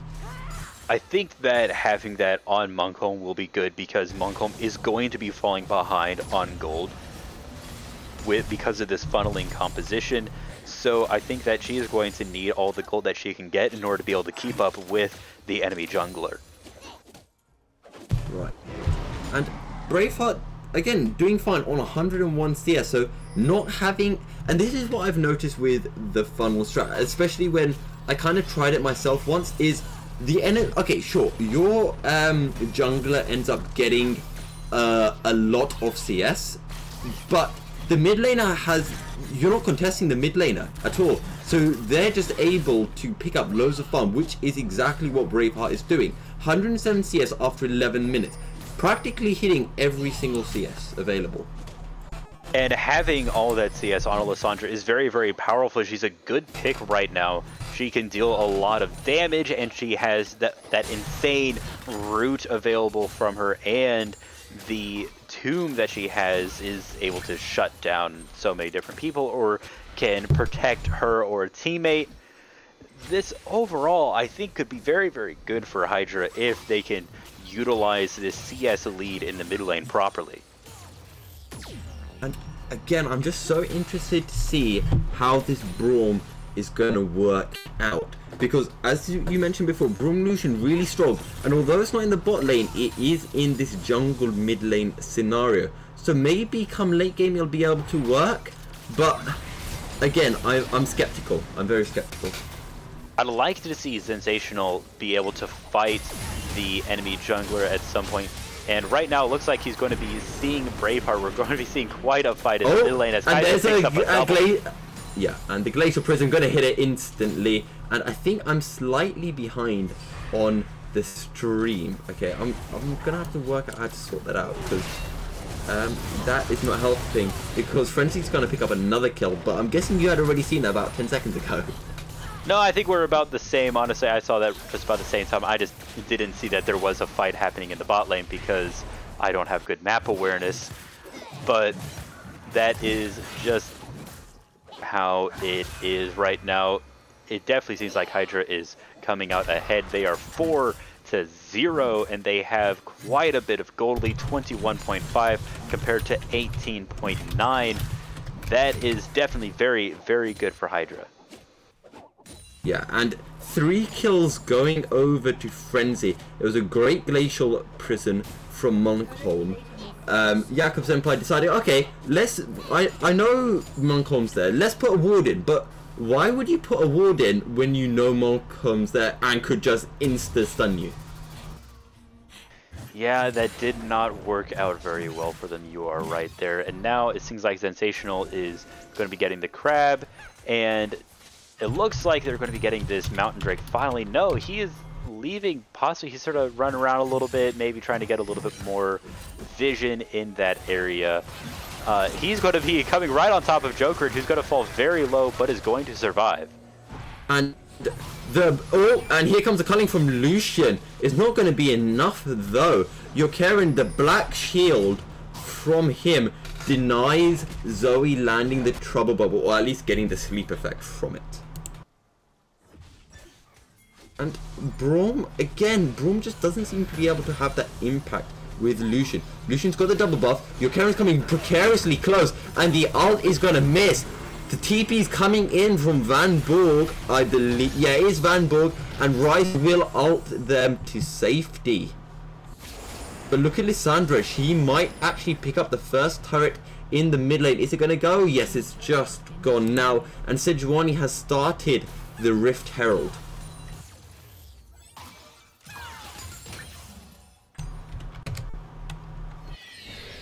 So what we're going to be seeing is getting that Rift Herald will be absolutely huge for Hydra. Hydra, they just seem to be popping off here, and right now Gamaxy's going to be rooted by Braveheart and put in the tomb. And here comes Monkholm, and he misses the Glacial Prison. Sorry, yeah, missed the Glacial Prison, and it was a good escape from Gamex. Had to burn the flash there. So this Mountain Drake still just sitting there, not taken by anybody at 15 minutes. That's definitely not what you normally see. Normally a drag has been taken by then, and a Mountain Drake is really good to get before 14 since you can use that extra damage against the towers to get extra gold from the plating. but is not going to be taken. Really interesting there.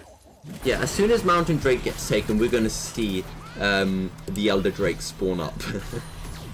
Oh, Frenzy gets the hit off. She has stacks of plasma, and she does have the ult up.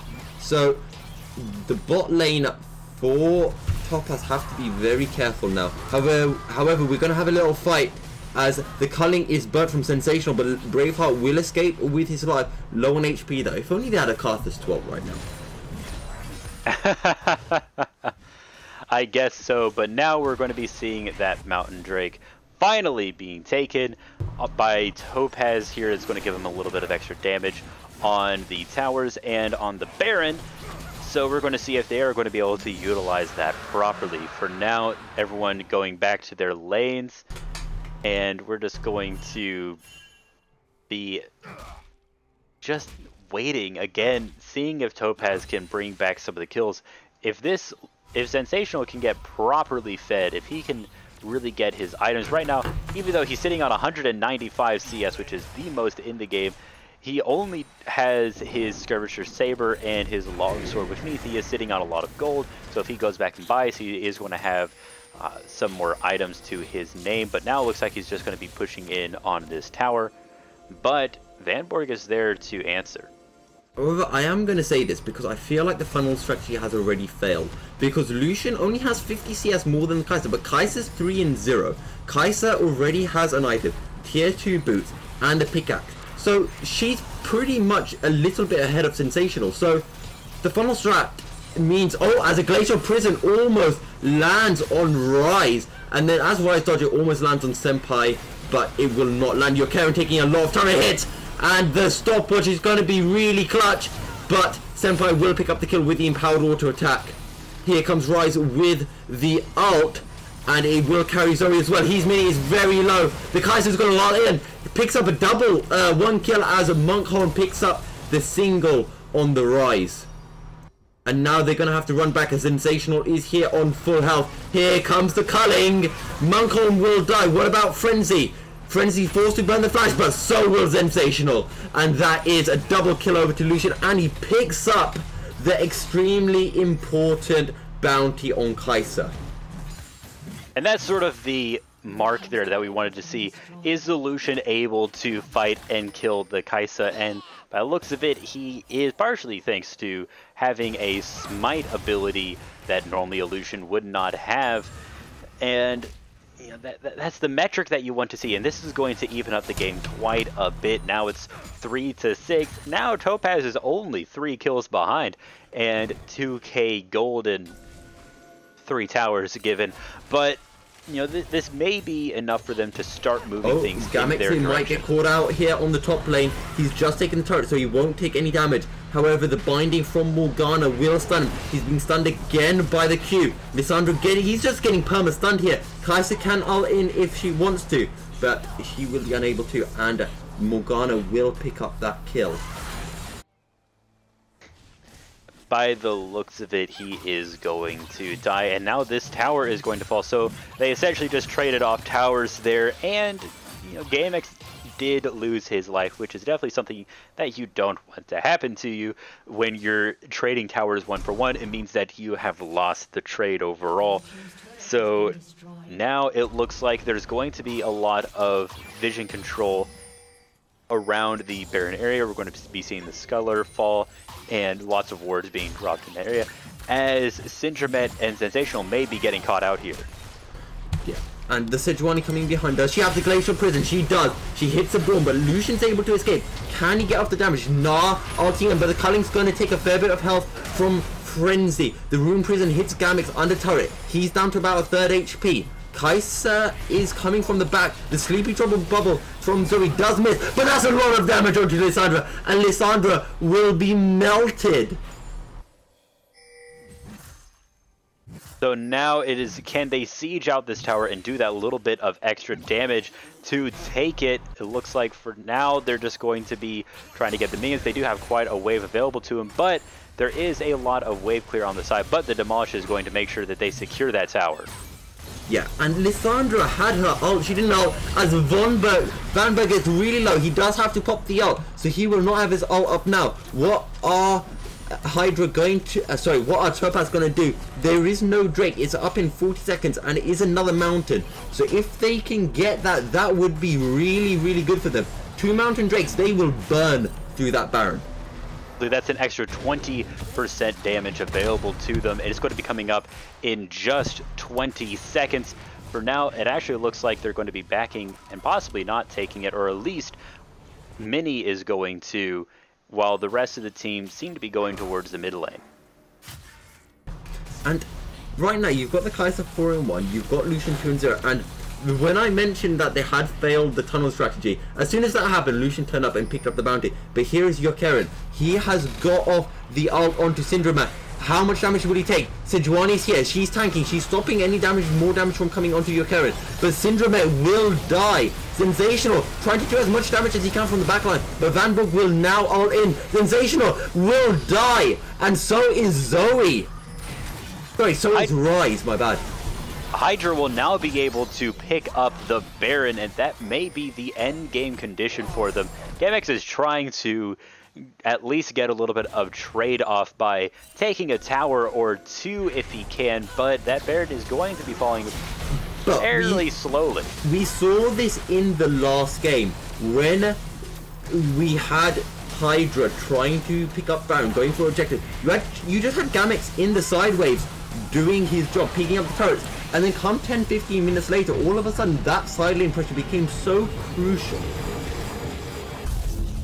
Absolutely. The Baron buff is not the end-all, be-all if the lanes are so pushed up. He is actually just barely going to survive. He hid in that bush and managed to get the back off. And poor Vanberg was none the wiser. So now there's going to be a little bit of grouping around this Mountain Drake as the Scuttler Crab is getting eyed up by the people here looking to get that little bit of farm and movement buff. But Vanberg is here to get it as well. And that was really nice from Jakob Senpai. Use the paddle star to get off the maximum damage, picked up the Scuttler Crab. But is Kai'Sa going to get caught out?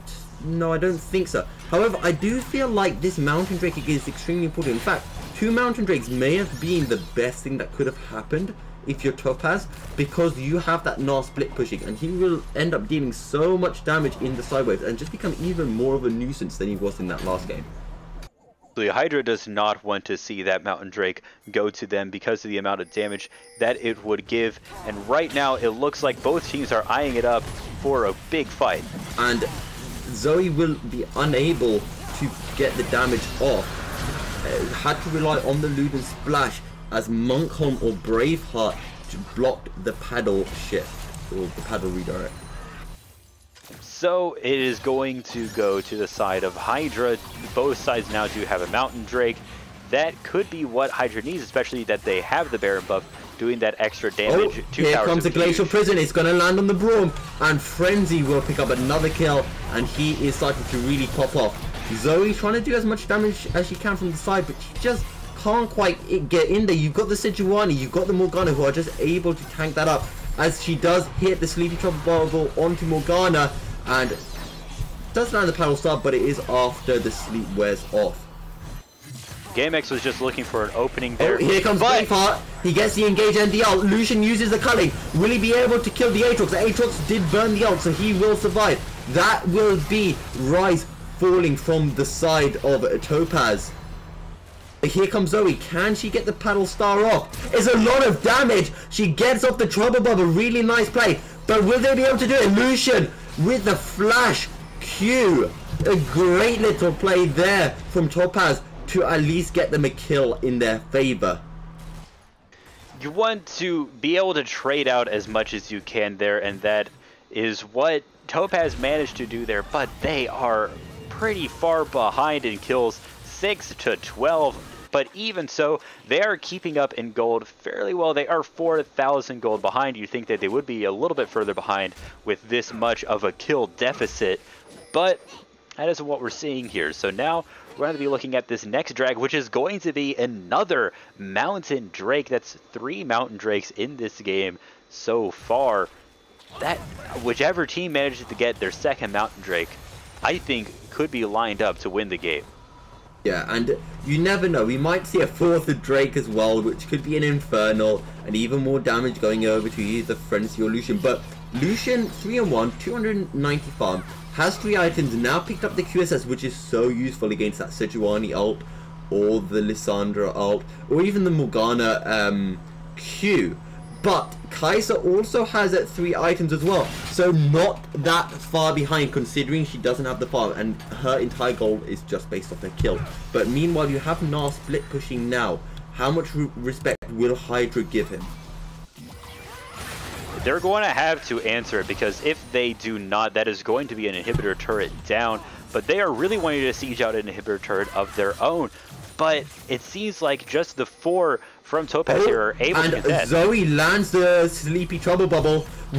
She just doesn't have the range with a paddle star. But this aggressive play is stopping Hydra from backing. And look at Gnar, he's picked up a turret. I don't think they can stop him from picking up the inhibitor. Topaz are just playing this so well as Lissandra has finally managed to back. Will she be able to 1v1 the Gnar though? It looks like Gnar is just trying to get his inhibitor, but he does not have a lot of damage to his name. And now that he is mini Gnar, he has a little bit more thanks to that attack speed. He is going to be able to take this inhibitor. Yeah. And it's a massive thanks to all of the minions there. But here comes a lot of damage. Sejuani really low. Lucian's gonna die. Kai'Sa will pick up the kill. That could be massive here. She does. Does she still have the ult? No, she doesn't. She did have to burn it in that fight. And the Glacial Prison from Sejuani missed at the start of that fight as well. So imagine what could have been. They're going to push through. Gnar is still in the bot lane. Surely he's going to have to back and try to defend this, as Kai'Sa's dealing a lot of damage to the inhibitor. You've got Baron up in 40 seconds. You've got the next Mountain Drake up in a minute. So they managed to trade out the inhibitors there and make it a much more even map here.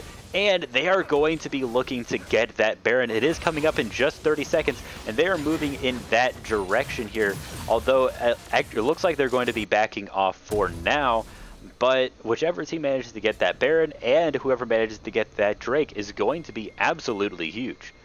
I feel like that Baron now could end the game, especially if there is a team fight just before it. But this entire game, I feel like, is revolving around in the fight. Who will die first? Frenzy on the Kai'Sa or Sensational on that Lucian? Kazka pointing out that I said metric, even though I am an American. You know, you're not entirely wrong. I did live in Canada for a while, so I do have that metric system in my head. Maybe. Oh, we've got a 1v1 here between Gamix and Van Borg. Aatrox falling quite low. Gamix will keep on going. Aatrox burns his movement speed buff. Gamix, I'm sure he can pick up the kill here as Mini turns up as well. Will use a Rune Prison and will take the kill. Now I'm quite disappointed in that. I feel like they should have given the kill over to Gamix just so he could have had a bit more split push potential. Yeah, I think that was a little bit rough, but the Baron is going to fall incredibly quickly from Hydra here. They're going to be able to take that right quick. And so the only one who's not going to be having it will be Van Borg. And will Topaz be able to defend against that properly? With them picking up that Mountain Drake, they may be able to, as a fight brews in the bottom lane. Oh, that is a great trouble bubble from Zoe. Will she be able to get the damage off onto the Morgana? She gets a fair bit off. Redemption's going to come in a bit too late as Zoe picks up the kill. They're turning this around, but look at the super minions in the mid lane. They're going to deal a lot of damage. They have to be so careful now if you're Topaz. Who do you send back to deal with that? Gnar wants to back, but he can't back in the base because they will stop it. Hydra are going to play aggressive now to try and stop those bases. Look at the damage that the super minions are doing. They're just clearing through this wave of minions and then they will start eating at the turret. Rise is backing off. Will he get caught out by Monkle? Yes, he does. And the Kai'Sa will pick up the kill. No one has backed yet from the side of Topaz. This is going to be absolutely crucial as Hydra are burning through Topaz. Syndromat is the only person alive with Jakob Senpai, and Syndromat is so low. Here comes 2 TPs. Possibly Topaz can end. Jakob Senpai picks up a kill. A great paddle shift. Can he get Van Borg? He misses the paddle star. And the trouble bubble will fall short of its mark. But that was a close one. It was. That could have been the end of the game. Hydra were playing it very, very well there, trying to keep the enemy from being able to back and defend their towers from that. So one of the next stars is going to take a little bit of damage, but it will be surviving for now. But as it stands, the top inhibitor is also opened up, and now Hydra's wanting to take that as well. They're going to be able to take that without much contest. Yeah, and while all of this was happening, you had the minions pushing in the mid lane, but you also had the minions pushing in the top lane, and they did pick up that turret. So now, if you're Topaz, what do you do? They have to pick up the next Baron. They have those 2 Mountain Drakes available to them, but also it's rough because they have to defend from all these super minions. So what they have to do is be able to push up the mid lane and the top lane out sufficiently so they don't have to worry for the next little while. Then they have to make sure that they have vision control into the Baron area and then be able to get the Baron, which is certainly a tall order for any team to be able to do all of those things.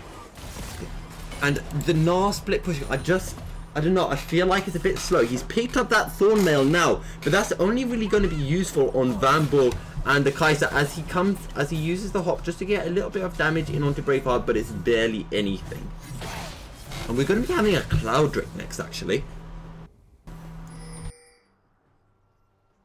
Yeah, that Drake will be very good for them, but right now they're not too concerned about the Drake. They just want to push up, get these Baron minions into the enemy base, which they will be able to do fairly easily by just walking in. And now the question is, can Topaz properly defend against all of this extra minion damage?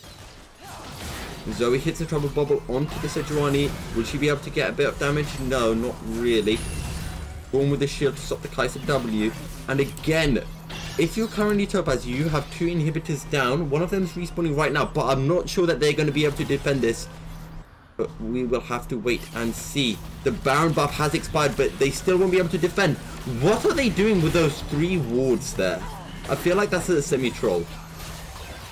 I feel like I'm not sure what they were doing there, but they certainly did do it.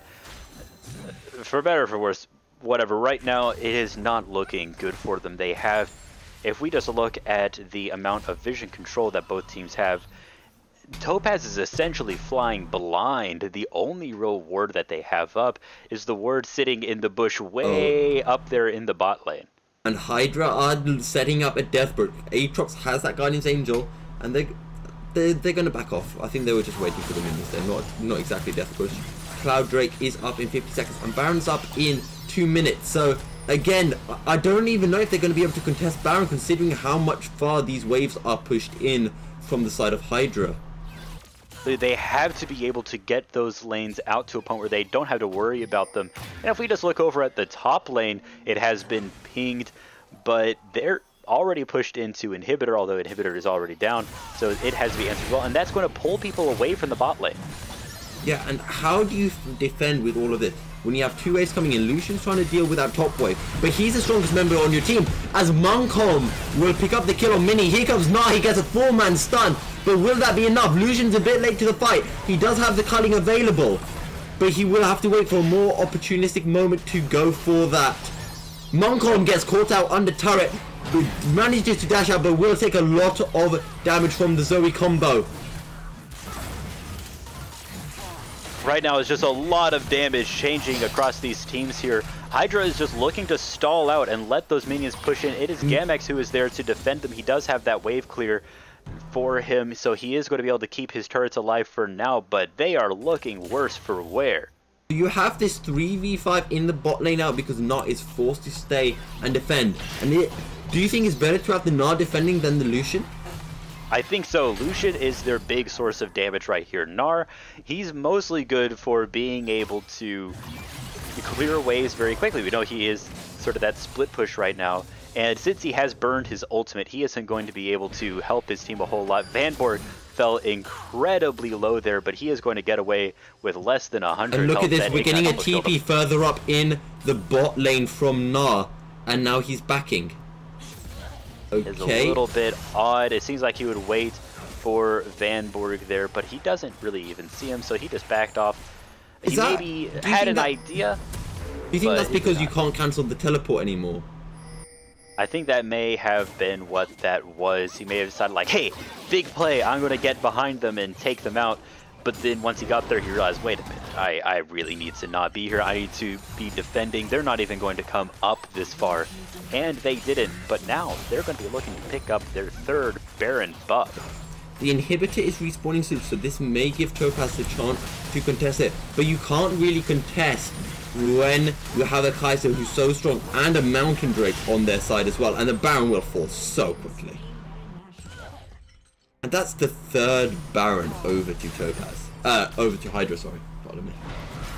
This could be the win condition for them. Every time they have gotten Baron, they have been able to make good pushes with it, and be able to almost just, they just get more progress every time. They're able to get one inhibitor, they're able to get a tower. And so now the question is, will they be able to push it to the end here? Looks like they're just going to be just rushing up through here and being able to take this inhibitor. I feel like the saving grace right now for Topaz is their split, is the wave clearing, as we have a massive fight. Will not fall. Gamix falls so quickly. He went in 1v5. Kaiser's going to dash in, pick up the Braum. Ryze is going to have to back up. Lucian using the culling, but Aatrox has burnt the ultimate. Ryze uses the other, won't be able to follow, and Lucian picks up the kill onto Kaiser. He picks up another kill. That is really clutch from Lucian, and it might just give Topaz the ability to stall this one out. No, the only ones who are left alive is Jacob and Mini here, and they do not have enough damage to be able to do anything. Mini, he's getting split off from his team as well, and that is going to be the first Nexus turret down. Yeah, but Jakob does have some damage, and what I was going to mention, as Lissandra jumps in, gets, oh my god, the Ryze gets burnt down, and that will be game, I am sure. Only Zoe can do anything, and there's a T, yeah, it's GG, well played, as Hydra will take this to game 3 and give Topaz their first loss of Wintersplit. So there it is. We're going to be going into game 3 now. We have a 1-1 look here. Will they be able to pull this? Will either, which team is going to pull this out at the end? Just quickly before we head into the break, what do you think was the kind of key moment or moments in this game, or something that Topaz should do differently for the next game? I mean, maybe not try a funneling strat next time around. It did not work for them. Or if you do have a funneling strat, have it on a hyper carry. Have it on someone who, once they get their items, is just nearly unstoppable. Have it on a Yi. Have it on something late game, not Lucian, because he wasn't able to put a lot of pressure in any lane besides the mid lane. And because he spent so much time farming, he didn't have his items whenever he was around, and he wasn't able to pick up any kills. I think just the fact that they were 0-4 so early on in the game, I think that spelled out the rest of the game for them. Yeah, and you do have to wonder, that Lucian pick, I don't know, he just wasn't able to get that far ahead at the start. And the Kaiser was just so strong, and eventually it was always going to get to a point that we said towards the start that Topaz, if they wanted to win, they had to do it early because of the Lucian versus Kaiser, and Kaiser's so much stronger in that late game. And that's exactly what Hydra did. They stalled it out. Well, they almost won I think they won the early game, and then they said, fine, we'll just play a slow game and we're going to eventually win this. And when it came time for Baron fights, they just had so much more area control. They had that Morgana, they had the Lissandra, they had the Sejuani, and that was able to just zone out any attempt onto the Baron. In fact, Topaz didn't really even try. They knew that they would not be able to do it, so they ended up failing that match overall. It was a bold strategy, but did not work for them. Yeah, and on that note, guys, we will be heading into a short break. So, guys, don't go anywhere. Maybe get yourself some snacks. But we will be back in a short while for Game 3 and the final game of this best of 3 between Hydra and Topaz. See you in a little bit.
Tell me where do I go?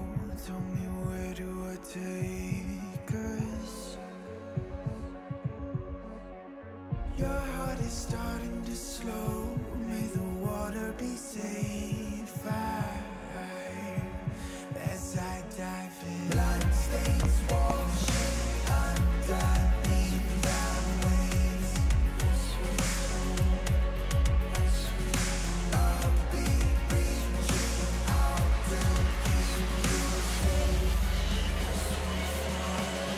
as we fall. I can't hold on much longer. We're drifting.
Good evening, ladies and gentlemen, and welcome to Game 3 and the final game of this best of 3 between Hydra and Topaz, as it currently sits at 1-1. Joining me again for the final game of the day, or the only game of the day, I guess. Let's see. What are you expecting to see? Well, I'm expecting to see a little bit less of an experimental composition from Topaz there. They ended up really getting bitten when they tried. It seems like that's a theme so far today is when a team tries to do something a little bit experimental, they get clapped for it. Hydra, they had a little bit of a weird comp, not so crazy, and they ended up losing. Topaz, they then tried to do the gold funneling strat with Illusion, and it didn't work well at all.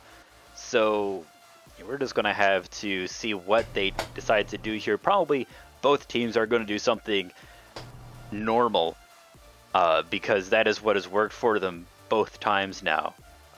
Except there was a little bit of a different stuff with the players being swapped around on the side of Hydra. They were playing different roles, but they were playing normal champions in those roles. One thing I should probably point out is that from the side of Topaz, we are going to be seeing a switch. I believe Syndromet is not going to be playing. Yeah, Syndromet is not playing in support for the final game. Holminator will be taking over. And we've entered the pick and ban phase as a Jarvan, Fiora and Akali all banned out at the start.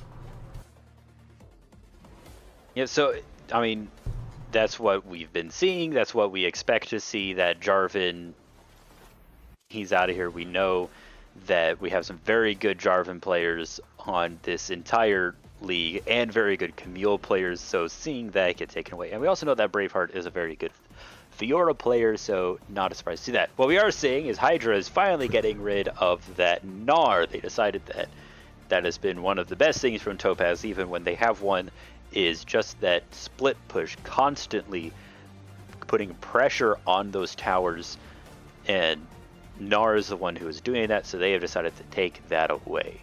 The pesky little Gnar, as Sejuani also banned against the Hydra, so they don't want to see that being flex picked, as Hydra on the blue side first pick in Braum. You know, you say little Gnar, he's only little some of the time. So we're seeing the Braum get picked up. Hydra, they haven't been playing the Braum quite as much as usually been on Topaz, but I'm sure they will be very good on that as well. We're going to be seeing the Morgana get picked up by Topaz. That's probably going to be followed by a Kai'Sa. Oh, a Vayne is being flashed. Will it be locked in though? And then say Sensational has played some Vayne before, and it is locked in. So this is going to be really interesting. Vayne can't really be, I mean, oh, Lucian is picked in for Hydra. So hopefully this time it will actually be a Lucian Braum bot lane. Let's hope. It looks like with Xin Zhao getting picked, that is what it's going to be. So we're going to be seeing a Lucian Braum versus a Vayne Morgana. So it's going to be pretty interesting to see how these teams play around that. You want to make sure that you do not go near a wall playing against a Vayne, as she'll be able to roll and pin you against the wall using that ability, and which is certain doom against a Morgana, who will be able to root you afterwards. Oh, that are we going to see a bad. Jax? Jax is locked in as the third pick for Topaz, and that of course can be flexed between the top lane and the jungle. Which one, where do you think we will more likely see it though? I think we're probably going to be seeing that in the top lane, probably a little bit more of a stronger jungler. We have seen the Sejuani jungle now. We might be seeing that again. After looking at the Aatrox game and knowing that, or rather this Topaz, sorry, I think that Gnar's skill set does transfer over to Jax fairly well. They're both kind of bruisers, although Gnar is this weird range sort of bruiser. I think that's probably what we're going to be seeing. So we're going to be seeing the Galio and Lissandra get banned from Topaz, and the Zoe getting banned as well. They decided that they don't like to play against that. what I do like though is you mentioned before Gnar banned. They didn't like the Topaz playing that split push on the Gnar. So Topaz said, "Fine, we'll take the king of split push. Here's Jax. Deal with that one then." Absolutely. The question is, will he be able to do as well on the Jax as he was doing on the Gnar? But definitely there's probably still going to be a lot of focus on split pushing. Jax is an incredible 1v1 character. And we're also seeing the Azir. Kicked in. But yeah, Azir's banned. Does that say that Hydra are going to play a specific mid laner there? Possibly we're going to have to keep an eye on that. Azir does do incredibly well in team fights as well, being able to secure area around the Baron very easily using the ult. We're just going to have to wait and see. And we're also seeing the Scion. So that probably means that we're going to be seeing the Jax jungle with the Scion top lane. However, don't forget Scion could be flex picked at mid. So that's still... He could be. But it's not likely. How about Scion support Morgana mid? Oh god, if they try to pull something like that again, they are not going to win. Malzahar's going to be picked up. So I'm just wondering, is Azir a counter for Malzahar? Because that would explain why they banned off that Azir then.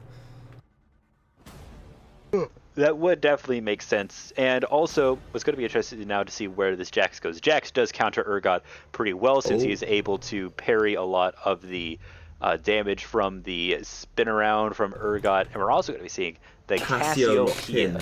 Now, I do want to point out that Cassio, especially in LEC anyway, has been flex picked a lot and has been played top a fair bit. And I can't remember what it's used as a counter for, but I know it gets played top and it can be played top professionally. So watch out. We could still see a Cassiopeia top and a Scion mid.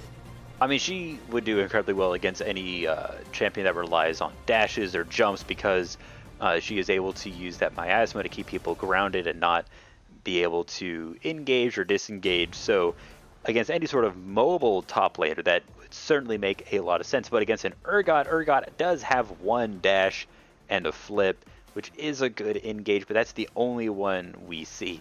But the thing to point out is Malzahar has nothing like that. That Cassiopeia counters in that way, so we could be seeing it. I would not be surprised to see the Scion in the mid lane because his tankiness will certainly help him against the Malzahar. We're going to have to see once we get actually into the game. We start seeing some summoner spells come out. Will help us make sense of all this a little bit more. Right, but the Jax, it looks fairly certain now that the Jax will be going a jungle. I highly doubt that we'll be seeing a Scion jungle and a Jax top. So let's just think about the Jax versus Xin Zhao jungle and jungle potentials, and what lanes do they want to be focusing on? Well, Xin Zhao has that classic level 3 not level 3 invade, level 3 gank. He just rushes in there straight away to possibly get a kill. Jax does not have that. Jax, he has to wait a little bit longer. He doesn't have to wait until he gets his ult, but he has to at least wait till he gets level 4 or level 5 and he gets an item or two so he is able to get on top of people properly. So I don't think that his really early game ganking potential is as good, but I think that his ganking ability is very, very good just because of that jump and the stun afterwards and being able to deflect any projectiles or attacks coming in for him. He's able to dodge them using that ability. So I think that once he gets an item or two, he'll be able to gank very, very well. And if we are seeing a jungle, that means we're not going to be seeing as much split push, but we probably will be seeing a little bit of that. And in terms of early versus late games, surely the late game's on the side of Topaz. I'm going to say that Topaz has a little bit of the stronger late game. That's thanks to having a Vayne instead of a Lucian. That's thanks to having a Scion. Well, Scion Urgot is pretty good, but definitely the Cassiopeia versus Malzahar.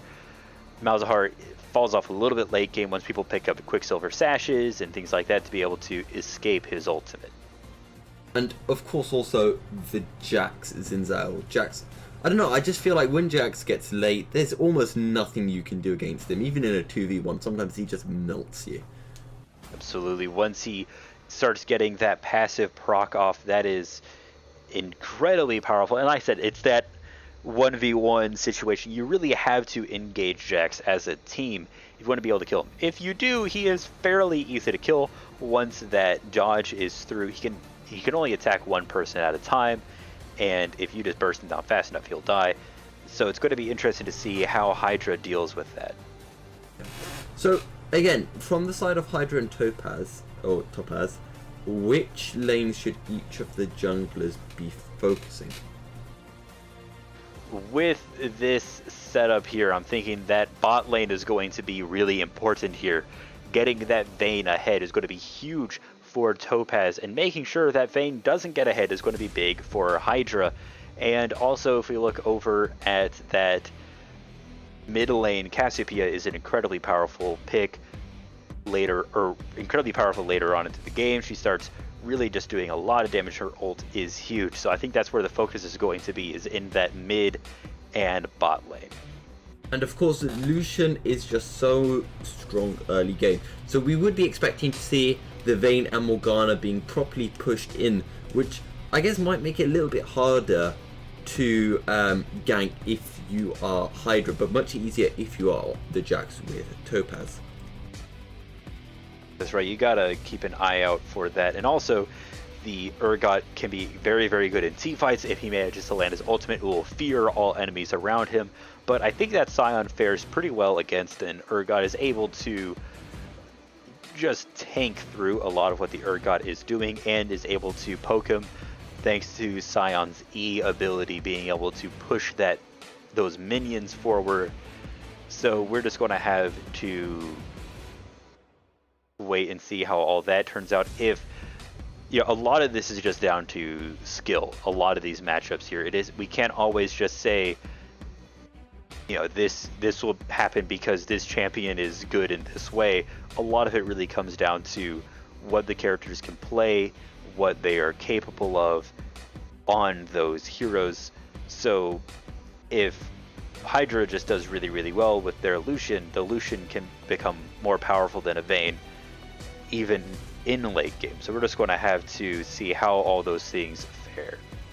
And the summoner spells have been locked in.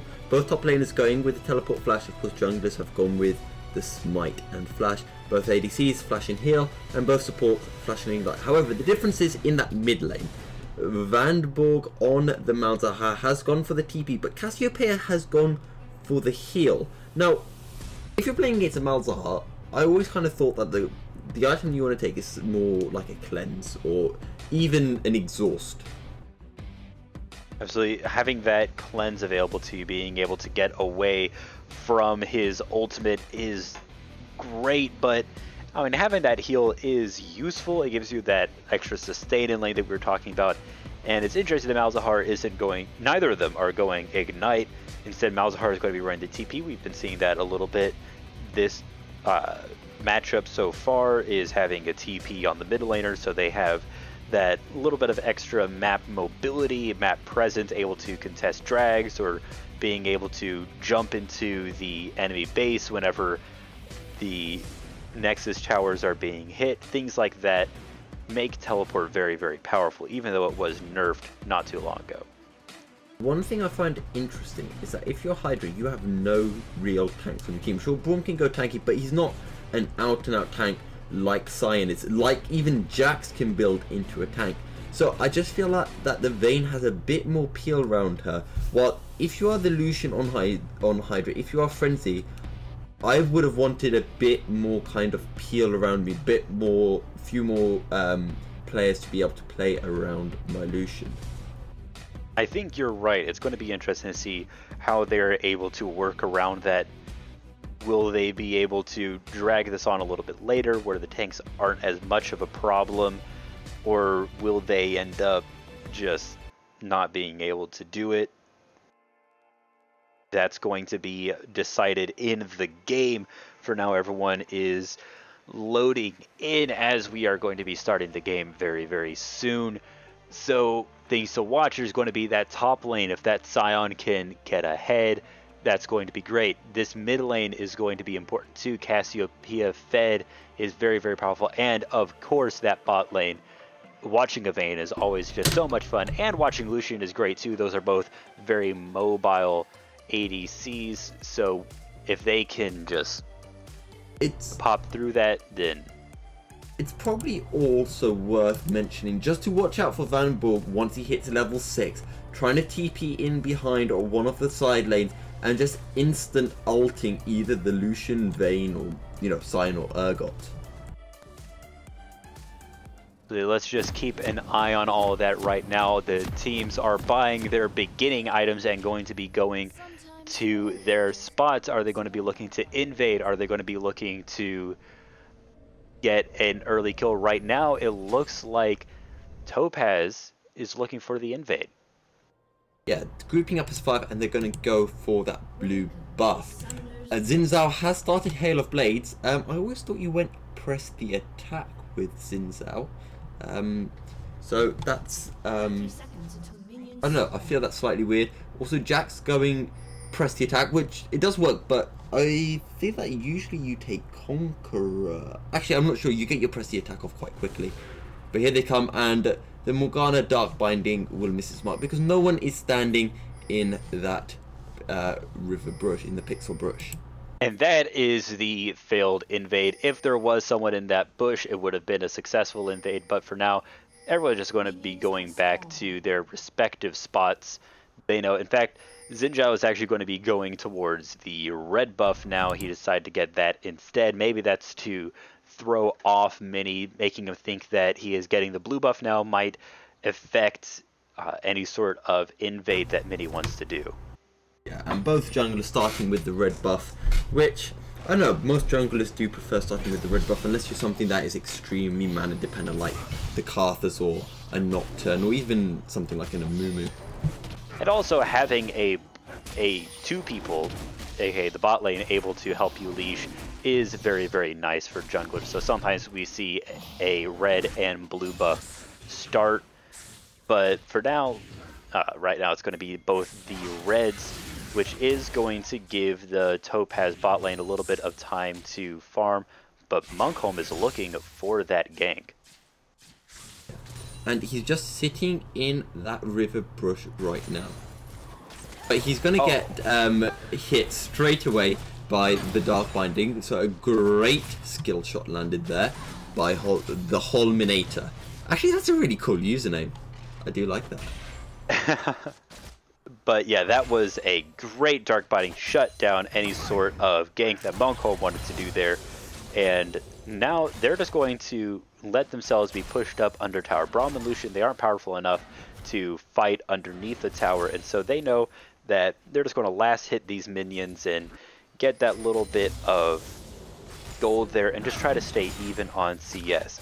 So if we look over at the other lanes, nothing too much happening in the mid lane. Van Borg has fallen a little bit behind in health, with Jacob Senpai able to get a little bit of extra poke on him, and a little bit of spiciness in the top lane, but nothing too much. Both of those characters are just so tanky that they're going to be able to survive pretty much anything. One thing of note here is that Urgot has taken the...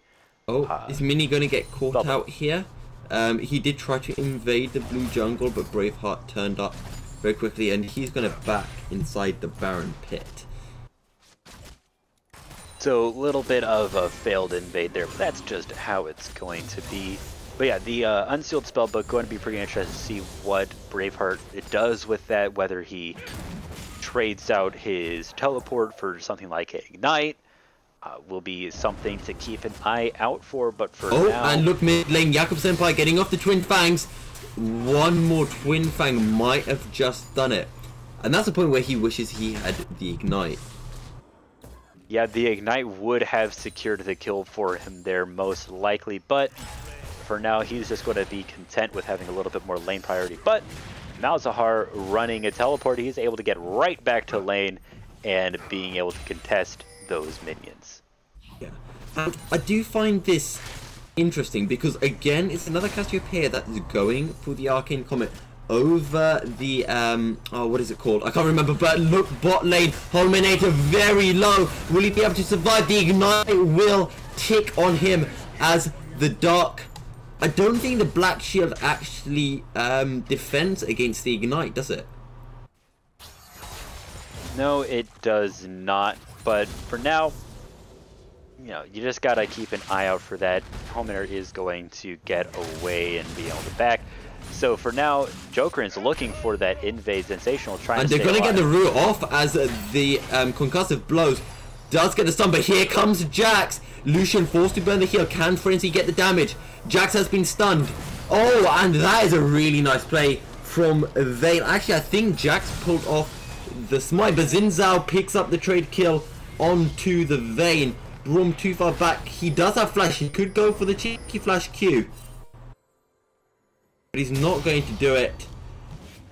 Cassiopeia trying to roam in, but forced off by the Malzahar. And that was a bit of a clown fiesta in the bot lane.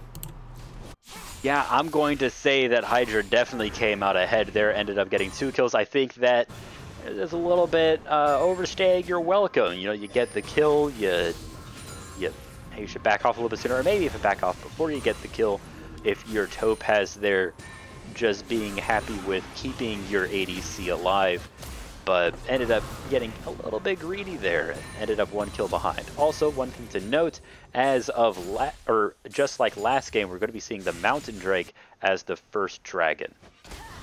Okay, so not seeing that Serenity Gaming special Triple Infernal Drake to come up at the start. But one thing to probably mention is both bot laners from the side of Topaz have used both of their summoner spells, while Jokerin still has his flash available. So that could be quite crucial for any upcoming gank or play creation.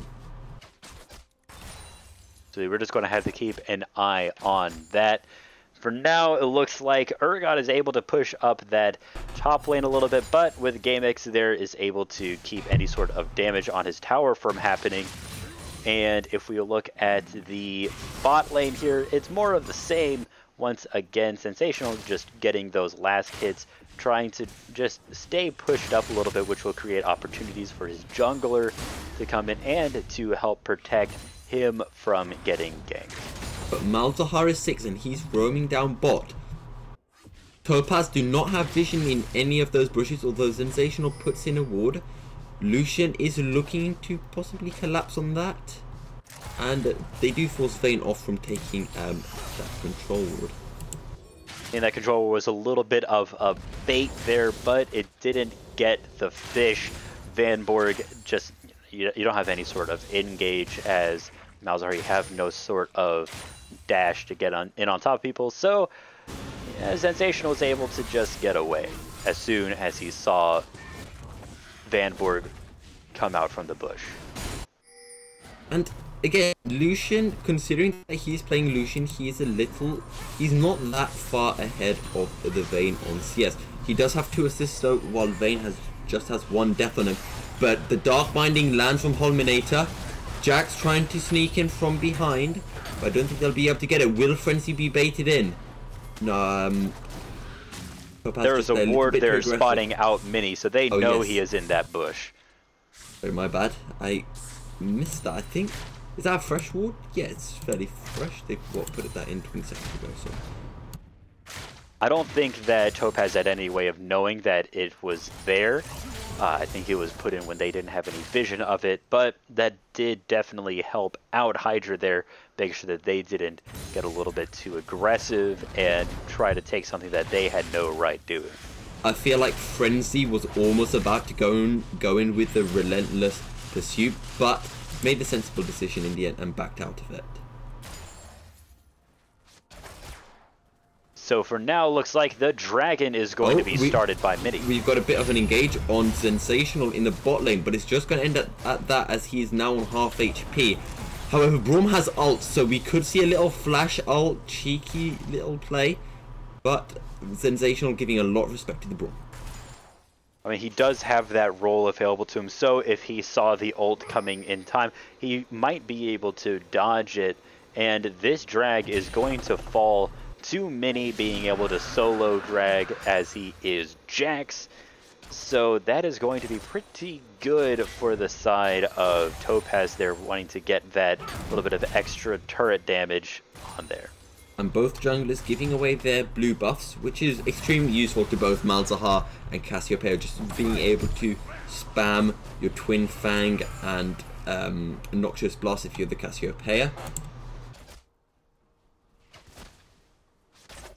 And one thing to have of note here is that the Rift Herald will be coming up in just a little bit.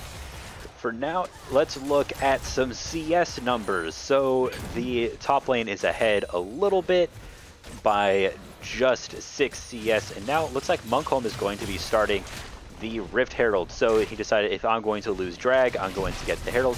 The question is, you know, this is as soon as Herald has spawned, will Topaz know? Will they be able to respond to it in time? It will take a little bit longer to take than a drag. And Jakob or Jacob?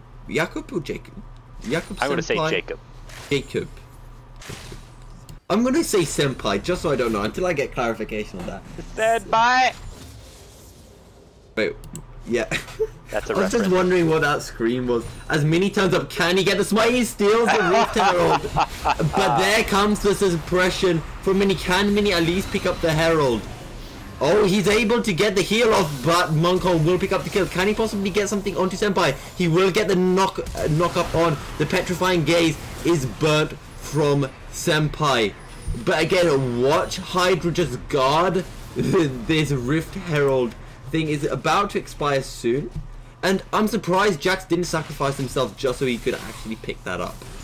Yeah, well, he got caught out pretty hard there by the Malzahar ult, and he tried to run for his teammate. He thought that maybe if he could get there, then his teammate would be able to save him. So the Eye is going to despawn here.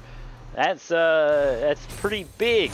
I'd say that is worth just taking one life to make sure that the enemy does not get a Herald, aka a free tower, is not a horrible trade there.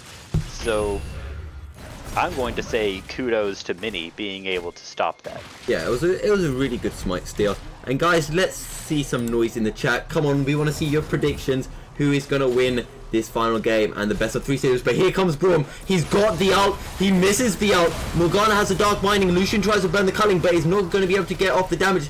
Xin Zhao too far away. Can't engage under turret because Vayne does have that condemn. And that is very lucky. Well played from Topaz.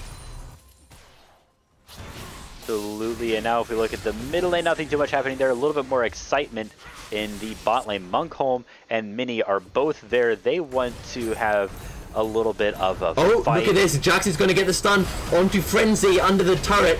The 2 TPs coming in. Science TP'd. Malzahar TP's in. Room is going to die. Xin Zhao Markham is just too far away. And that is 2 kills to level up the score from Topaz.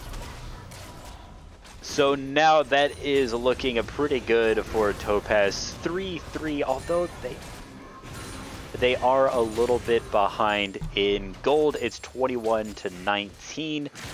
So they're going to have to step it up a little bit if they want to take it. But keep in mind that Vayne does scale incredibly well.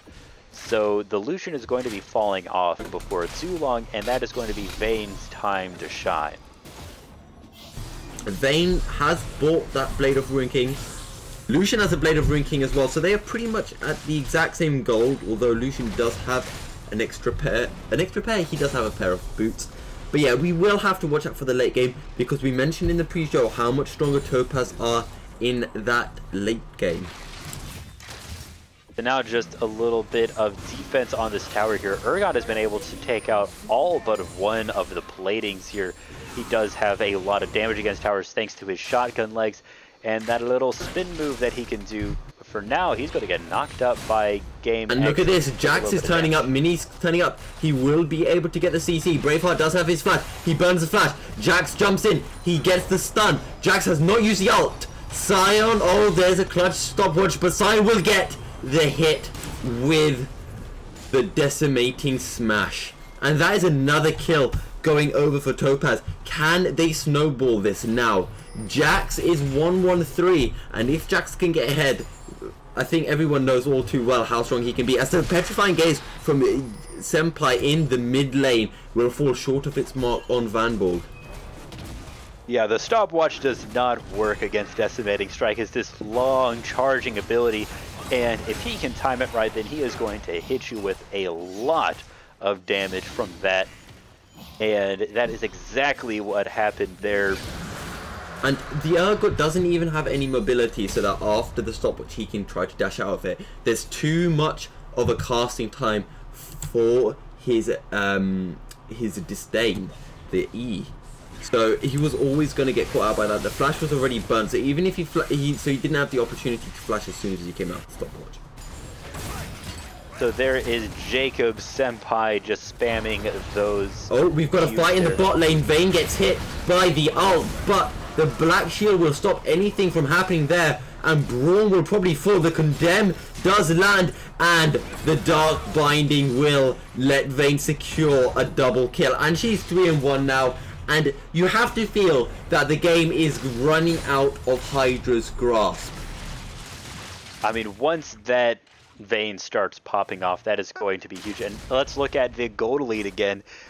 Topaz has actually been able to catch up quite a bit. Now they're only 600 gold off, so just those kills they were able to even this game up quite a bit, and now they're going to be able to get quite a bit of damage off on this tower.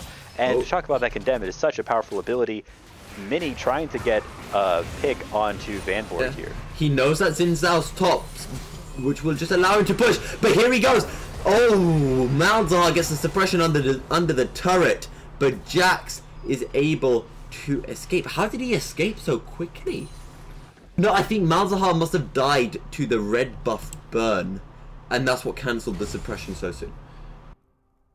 I believe so. Also, since he does have that red blade available to him, the Skirmisher Saber does do a little bit of extra damage, and he has the Challenging Smite, which does deal a little bit of damage. Well, I think that is what did it there. Here comes Jax in the bot lane. He's going to have to back off as there is a TP from Hydra. Were any flashes burnt? Yeah, Jax's flash, but that's it. Now, as Xin Zhao and Urgot are in the bot lane, this is going to allow Sign just to push in the top lane. Urgot has already picked up that first turret, though. So it looks like GameX does not have a Demolish, which, not surprisingly... Oh, Morgana with a flash ult. She's going to get 4 stuns. That is a lot. Watch Vayne just melt through these guys. The Miasma does a lot of damage just to stop Hydra from escaping. And that is a really nice play from Holminator. He has been excellent this game. That Morgana ultimate is incredibly powerful, but it is very difficult to land in many situations because you have to keep in mind that now the entire team is going to be focusing on you. You have to be in the middle of the enemy team, which as a support is usually not what you want to do, especially as Morgana, but was able to pull it off perfectly there to open up Hydra for just a great engage. And the Infernal Drake will be spawning. How long until that Infernal Drake? 2 minutes, so they won't be able to pick it up just yet, but they have taken the bot turret, which will give them that bot lane priority. And Vayne's already stronger than Lucian, so they'll just be able to push that in even more, although we may see a lane switch coming up shortly. And also, one thing to point out is that Malcolm was able to pick up a Mountain Drake earlier, so now both teams have the Mountain. If another one comes up, though, that is going to be pretty big. Both teams will be vying for that pretty hard as they want that extra damage against Baron. But for now, we're just looking at the teams. Monkholm is just taking the crab. He wants a good engage, and since Braveheart is there, he may be able to get it, but he was warded out, so Holminator is able to get away fairly easily. Also, if you look at CS, it's practically level over everywhere except for that bot lane. Frenzy has more CS, but Vayne is fed. Vayne doesn't need... Well, obviously you need CS, but you don't need to have as much CS if you're that far ahead. I mean, you know, we talk about the how much CS a kill is worth. And that's what a lot of it there is. If you have the kills, you can be behind in CS because you're still getting the gold. And also, Cassiopeia has picked up that QSS. I feel like Riot should introduce an item that actually uses QSS for an AP ability rather than just AD. I feel like that might be nice for It mages. would help out mid laners quite a bit since they're the ones who usually want it. I guess Riot was thinking that it was going to be more of an ADC item when they built it, but we're just going to have to hope that Riot hears our prayers someday. But right now, let's look at the Infernal Drake. That's going to be coming up in just 10 seconds. And right now, it looks like Topaz is lining up to take it. They do have the vision control, but the Bloom is going to be used to get some vision on it. Unfortunately, there aren't any normal wards in there, just the pink ward, so it won't really give them too much vision. And it was used after the Drake came up. I think if it's used after the Drake comes up, then do you get vision off the Drake? Yes, you do. Permanently. I believe that it will sort of grant that true sight to the Drake as it is on the wall. Okay, cool. But Topaz will pick up the Infernal Drake, which is a lot of damage that's going to be coming from Sensational and from Mini on that Jax.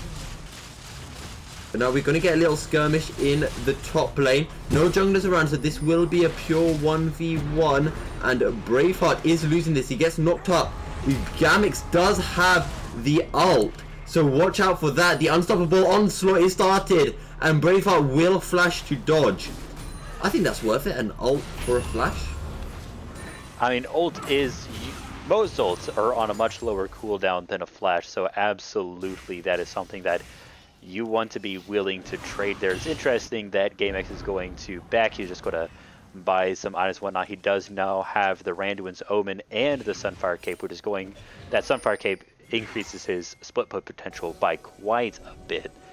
And also, because you can use that ult to jump into an enemy team, can, you know, put out a considerable amount of damage across a long team fight, so we're going to have to keep an eye out for that. The Baron is up and alive, and it has been for a minute, so teams are keeping an eye on it. They want to be able to take it if possible. And it's currently 2 turrets to 1, but the top lane turret of Hydra is close to falling. However, I would like to direct you to the Hydra team lineup, which only has 1 AP source. So armor from the side of Topaz will be very, very useful. And it looks like that is what we're seeing from them, is a fair bit of armor, especially from GameX there. Now it looks like there might be a little bit of a skirmish in the top lane. Sensational is hiding with just a little bit of patience there. He may be able to get a really good condemn. Now he's going to come out and get the farm, but Frenzy is still looking fairly close to that wall. Your Karen is hiding there. Holminator is hiding. They're both going... Oh, Holminator might get caught out here. He is forced to flash. Can Vanberg flash ult him? No, he won't go for it. Here comes the miasma from Cassiopeia just to keep Linzao away. Meanwhile, in the bot lane, Gamix going in for Braveheart, just going to do a short trade and wait for his cooldown to pop back up before he tries to get another trade off.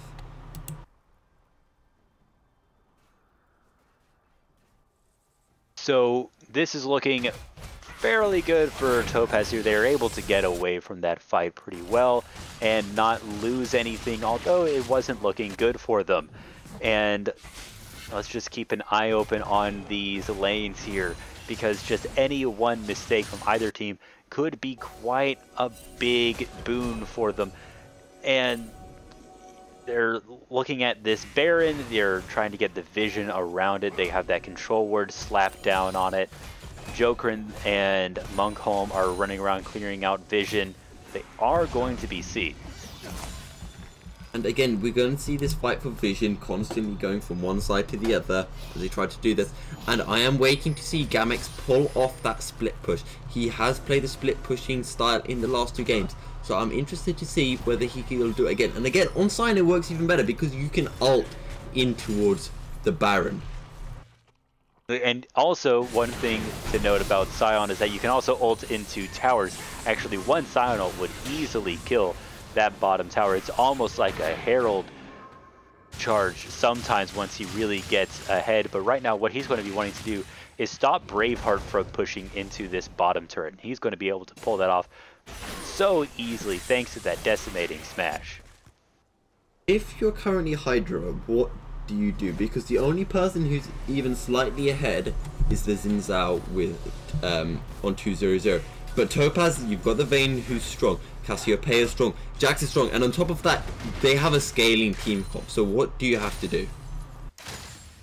I mean, you have to start doing better right now. You have to be able to engage on top of Xin Zhao is going to fall off pretty hard, especially compared to the Jax. And if he isn't able to get his team ahead, I mean, he's sitting on 2/3 of the team's kills without any assists. So that's pretty rough. You want your teammates to be getting some of these kills now. And the Mountain Drake is up. Both teams currently have one Mountain Drake, so that second Mountain Drake will help them a lot when it comes to trying to burn down Baron as quickly as possible. But Frenzy trying to get the damage in from the side. Can he pick up Exceptional? The Condemn will land. Frenzy is forced to flash over the wall. Can he get the damage off? No, he can't. And Sensational will pick up the kill. That is really good for Topaz. They could probably go straight over to the Mountain Drake now, but they're going to force in this wave mid lane first. And that's what you want to do is force in those lanes, so it'll keep that enemy team there for a little bit as they wait for the next wave of minions. And with Braum backing, looks like they're going to be able to take this Mountain Drake without any. Oh, but look at this, Malzahar's getting caught out by the Miasma. Morgana burns the Ignite and Van Burg is forced to flash. But in that last fight, you had the Lucian. He was trying to flank, but you can't flank when there's a Cassiopeia nearby who had a Petrifying Gaze up and had the Miasma up. You really do have to watch for that. So one thing to point out here that's pretty interesting is that Braveheart has gone Clarity and Ignite. Pretty interesting that he's looking to keep his mana up in particular, and he's decided that he doesn't need a flash since he is just mostly split pushing here. He isn't getting sort of ganked as often. He isn't in the team fights where he might need to suddenly get away. So it's pretty interesting to see that. And Vayne will pick up a red buff. And again, this Baron is still available. They have the Mountain Drake. They're going to be going through turrets much quicker. And you mentioned the Scion ultimate into a turret with 2 Mountain Drakes. That is going to do even more damage now. Like I said, it's going to be like having a Herald on a 90-second cooldown. It's going to be just devastating if they can use that properly. We're going to have to see, or 100-second cooldown, sorry. Still not a whole lot when you compare the power that it has, but you also have to keep in mind that if you use it on towers, you then cannot use it on team fights. You know, having that ultimate available in a team fight is incredibly powerful since it will knock people up and do great damage. And now there's the Scion in the middle team, but now we're seeing the engage in the mid. Yeah, and Lucian's going to go very low. He's going to be out of this fight. He uses the culling. Here comes the TP in from the Scion. He does have the ult available. Xin Zhao has burnt the ult.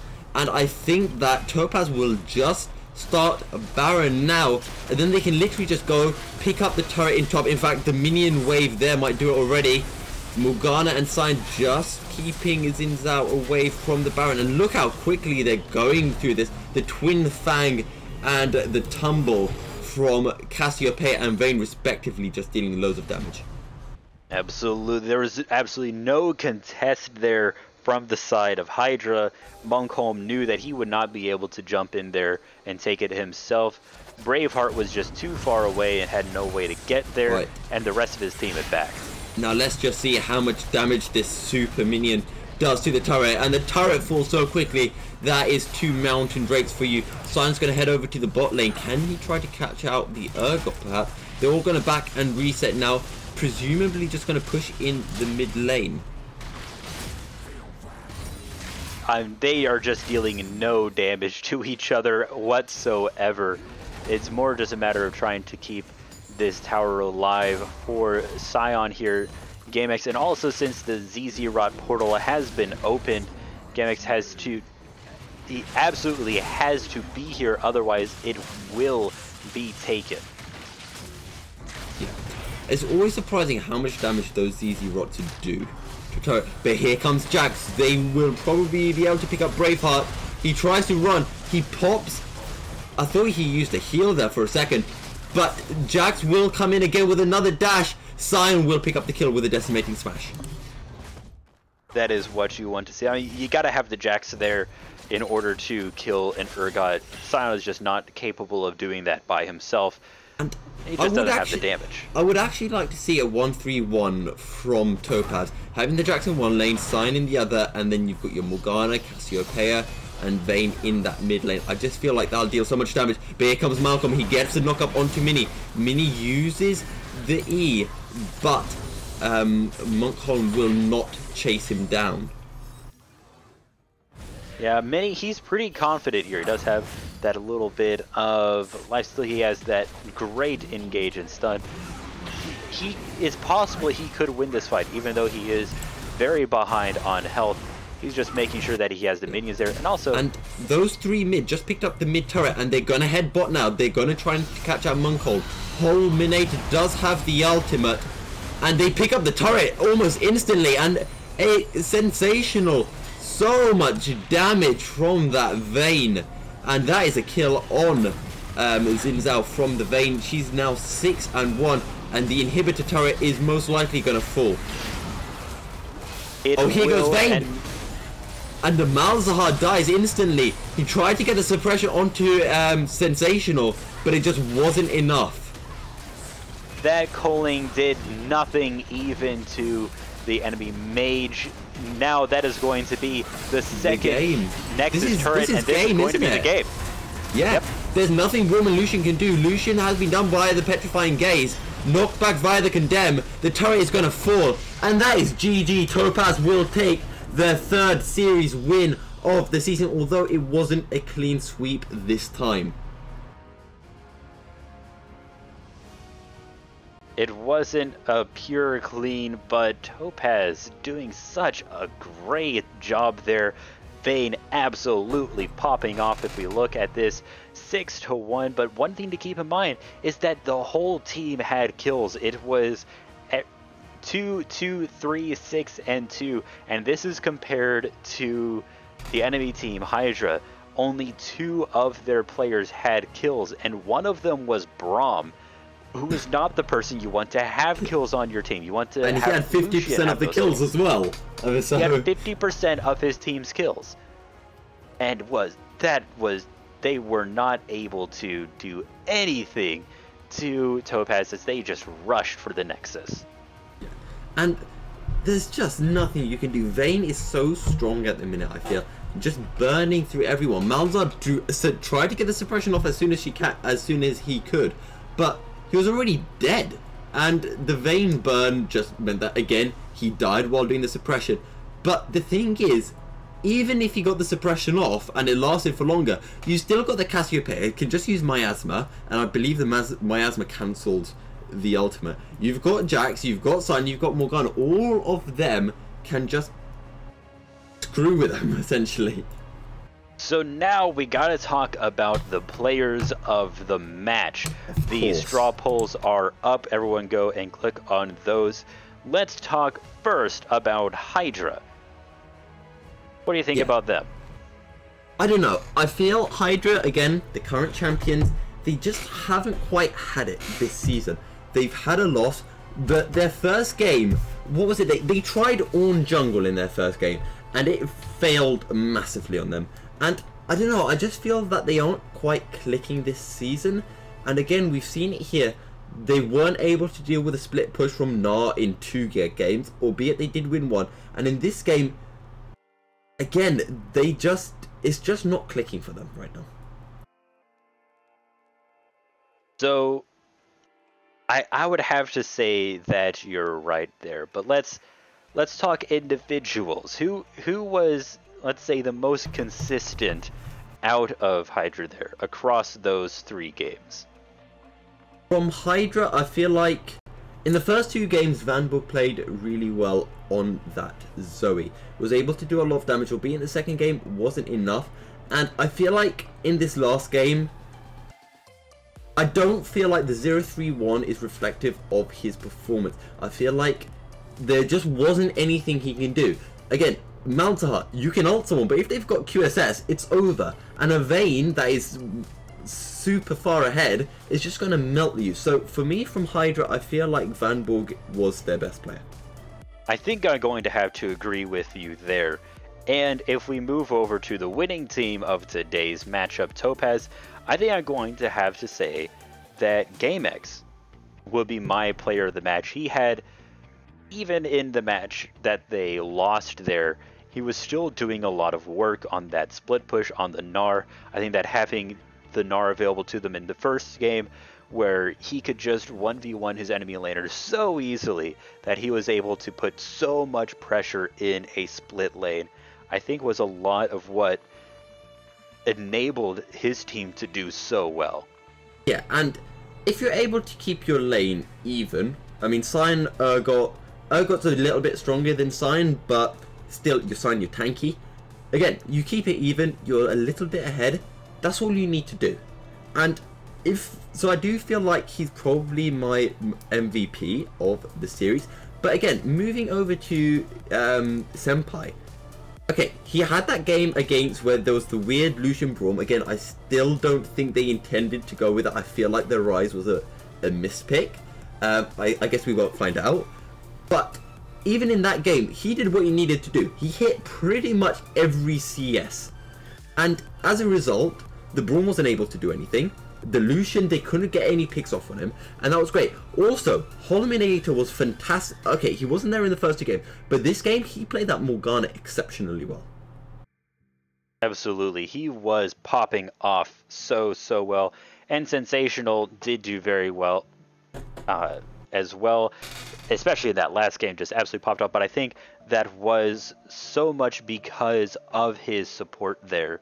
Holminator just doing great work for him, stopping that early gank from the enemy Xin Zhao with that great binding there. I think that he stopped him mid-dash or something. It was either mid-dash or he was about to dash. Yeah, but regardless, really well played from Holminator, and again, that is showing the depth that Topaz had. We saw before they've been playing with King Mercy, today Senpai filled in for him, and Holminator can fill in for Cinderbat, so they have that depth in their squad that they can utilize as well. And I feel like Topaz are going to be a team that we really have to watch out for in this winter split. Absolutely, they are definitely showing that they are one of the strongest teams in this split. So thank you all very much for watching. We're going to be signing off. Have a great day. Yeah, see you guys later.